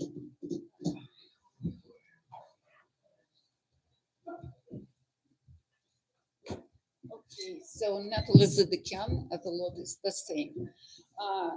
So I want just to say about survival. So you mentioned about survival. Okay, so can you hear? Okay, great. So speaking about the people who came here for the weekend or whatever, so there were people who were here for a few days, right? So we're not local people. So we have to take care of them somehow, right? Because they are not prepared. They cannot be prepared for this, for whatever is happening here, whatever. So then 84-year-old, whom I mentioned last time, whose door was opening like outside, so she couldn't take care of herself. Of course, she was alone. No matter how she is prepared, she can't take care of herself. So we need a list that was mentioned here and I am a third member. As a third member, I asked several times to get a list of people who are disabled so we can take care of them. And actually, I don't know why it is an old, it is like something that you don't have, you didn't provide. Actually, your emergency, whatever committee, preparedness committee doesn't have the same list. I don't understand why. The list of disabled people should be provided. What camera? What is your face about? What? I don't think we should give a list of disabled people to everyone in the world. I'm not saying That about could be the world. dangerous for them. I am We can't in give- we should third, give it out. We and listen. we can provide help to people.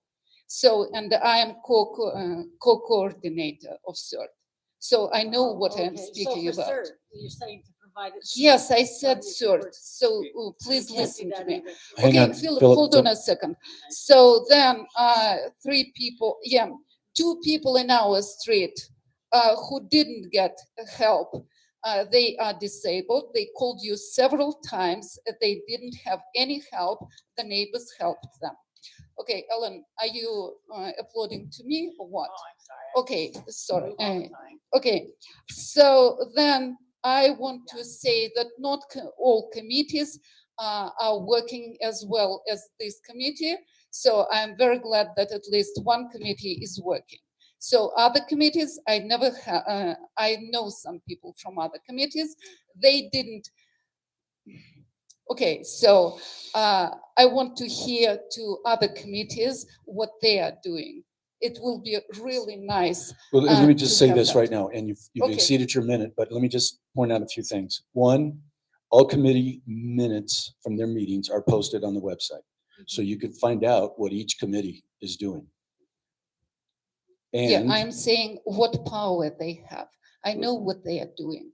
They are. do you know what they're voting. doing? Do you know what they're all doing? Yeah, I will become a member of your, of one of the Okay, committees. great. That's Yeah, great. And next time. And I then will be- lastly, on the list, we have had these discussions and there are certain lawful requirements that prohibit the distribution, but we are going to work on a list, not just of disabled people, but elderly people or people who have been identified by either neighbors Yeah, or family resources whatever, center. who So needs when an emergency does happen, fire, snow, or earthquake, we'll be able to reach these people and find out if they have a phone, internet, however we're going to do it. And that's one of the things Emergency Preparedness Committee is going to be looking into. I know Okay. very well what emergency preparedness committee Good. is doing, so Good. I know all these. Anyone else? Yeah, go ahead. You didn't think we would get through a meeting without me mentioning bears. Just really quick, we had a bear inside a house last night. Again, same big black bear pushing in windows that have the little divider things through them, punches a hole, pulls the center, drops it on the ground and goes into your house. Very, very important to make sure your garages, crawl spaces, sheds, and vehicles do not have any food, trash, or scented items inside them. That includes Yankee Candle, Christmas cookies, scented air fresheners inside your vehicle. Just as another note on the AmeriGas issue, I reached out to AmeriGas Corporate. Everybody that contacted me for AmeriGas propane was filled within 24 hours. They worked with me. People gave me their account numbers. I called her. She set it all up, showed up, got people out of their hotels that they were staying in because they had no propane before the snow even fell. Somebody mentioned the 5-year plan survey during the directors forum. Over 900 homes have sold in the last 5 years. So some of those people who actually filled out the survey are no longer living here. We've had a huge amount of people move in the last 5 years to the point that we should probably do a different survey. We have people in our community, and this is very important, that aren't necessarily elderly, that aren't necessarily disabled, but they have no TV and no internet. They should also go onto a list of people that would need help during any sort of event because of their lack of communication to the outside world or forecasts or things like that. They are not going to be prepared because they don't know it's going to snow, they don't have TV, they don't have internet. To solve the clubhouse pet issue, I reached out to community members who would take in pets that had power in their area of Pine Mountain Club. Shout out to Sim and Cora for taking little tiny things in aquariums that needed heat lamps. But we did work to solve those sorts of problems that existed during this storm for people that had lost power for up to 36 to 40 hours. Can I ask you a question, Vicki? Sure. Why aren't you on the emergency preparedness committee? Because I don't like to be activated. When I, You wouldn't get activated. well, like CERT, you had to be You activated. don't have to serve, and emergency preparedness are two completely different things. Yeah, You you're can not be on the activated emergency at all. preparedness committee without being on CERT. There you go. And emergency preparedness committee is not activated. Okay, well, maybe I'll consider it. I know that, Be proactive. Okay, let's. I don't need to be Vicki. told to be on a committee to do things. I just do them. No, but you have good ideas and you're very proactive. And if you want us to do better, which is what kind of the message here has been, if you not to criticize what we've been doing, but help improve Right. the processes. we've been. You know, saying get on I, the committee. my issue with the committee thing is that people have to be approved to be on the committee. And then people have also been kicked off committees. So, you know, I mean, he mentioned the whole Facebook thing. I've had people come on my Facebook group, pretend to be a contractor that isn't a contractor. So those people do get kicked off for falsifying licenses and things of that nature. Okay, let's, Just think about it. Well, I'll think about it. and Minutes. just an FYI, I don't believe anybody's been kicked off a committee in the last 5 years.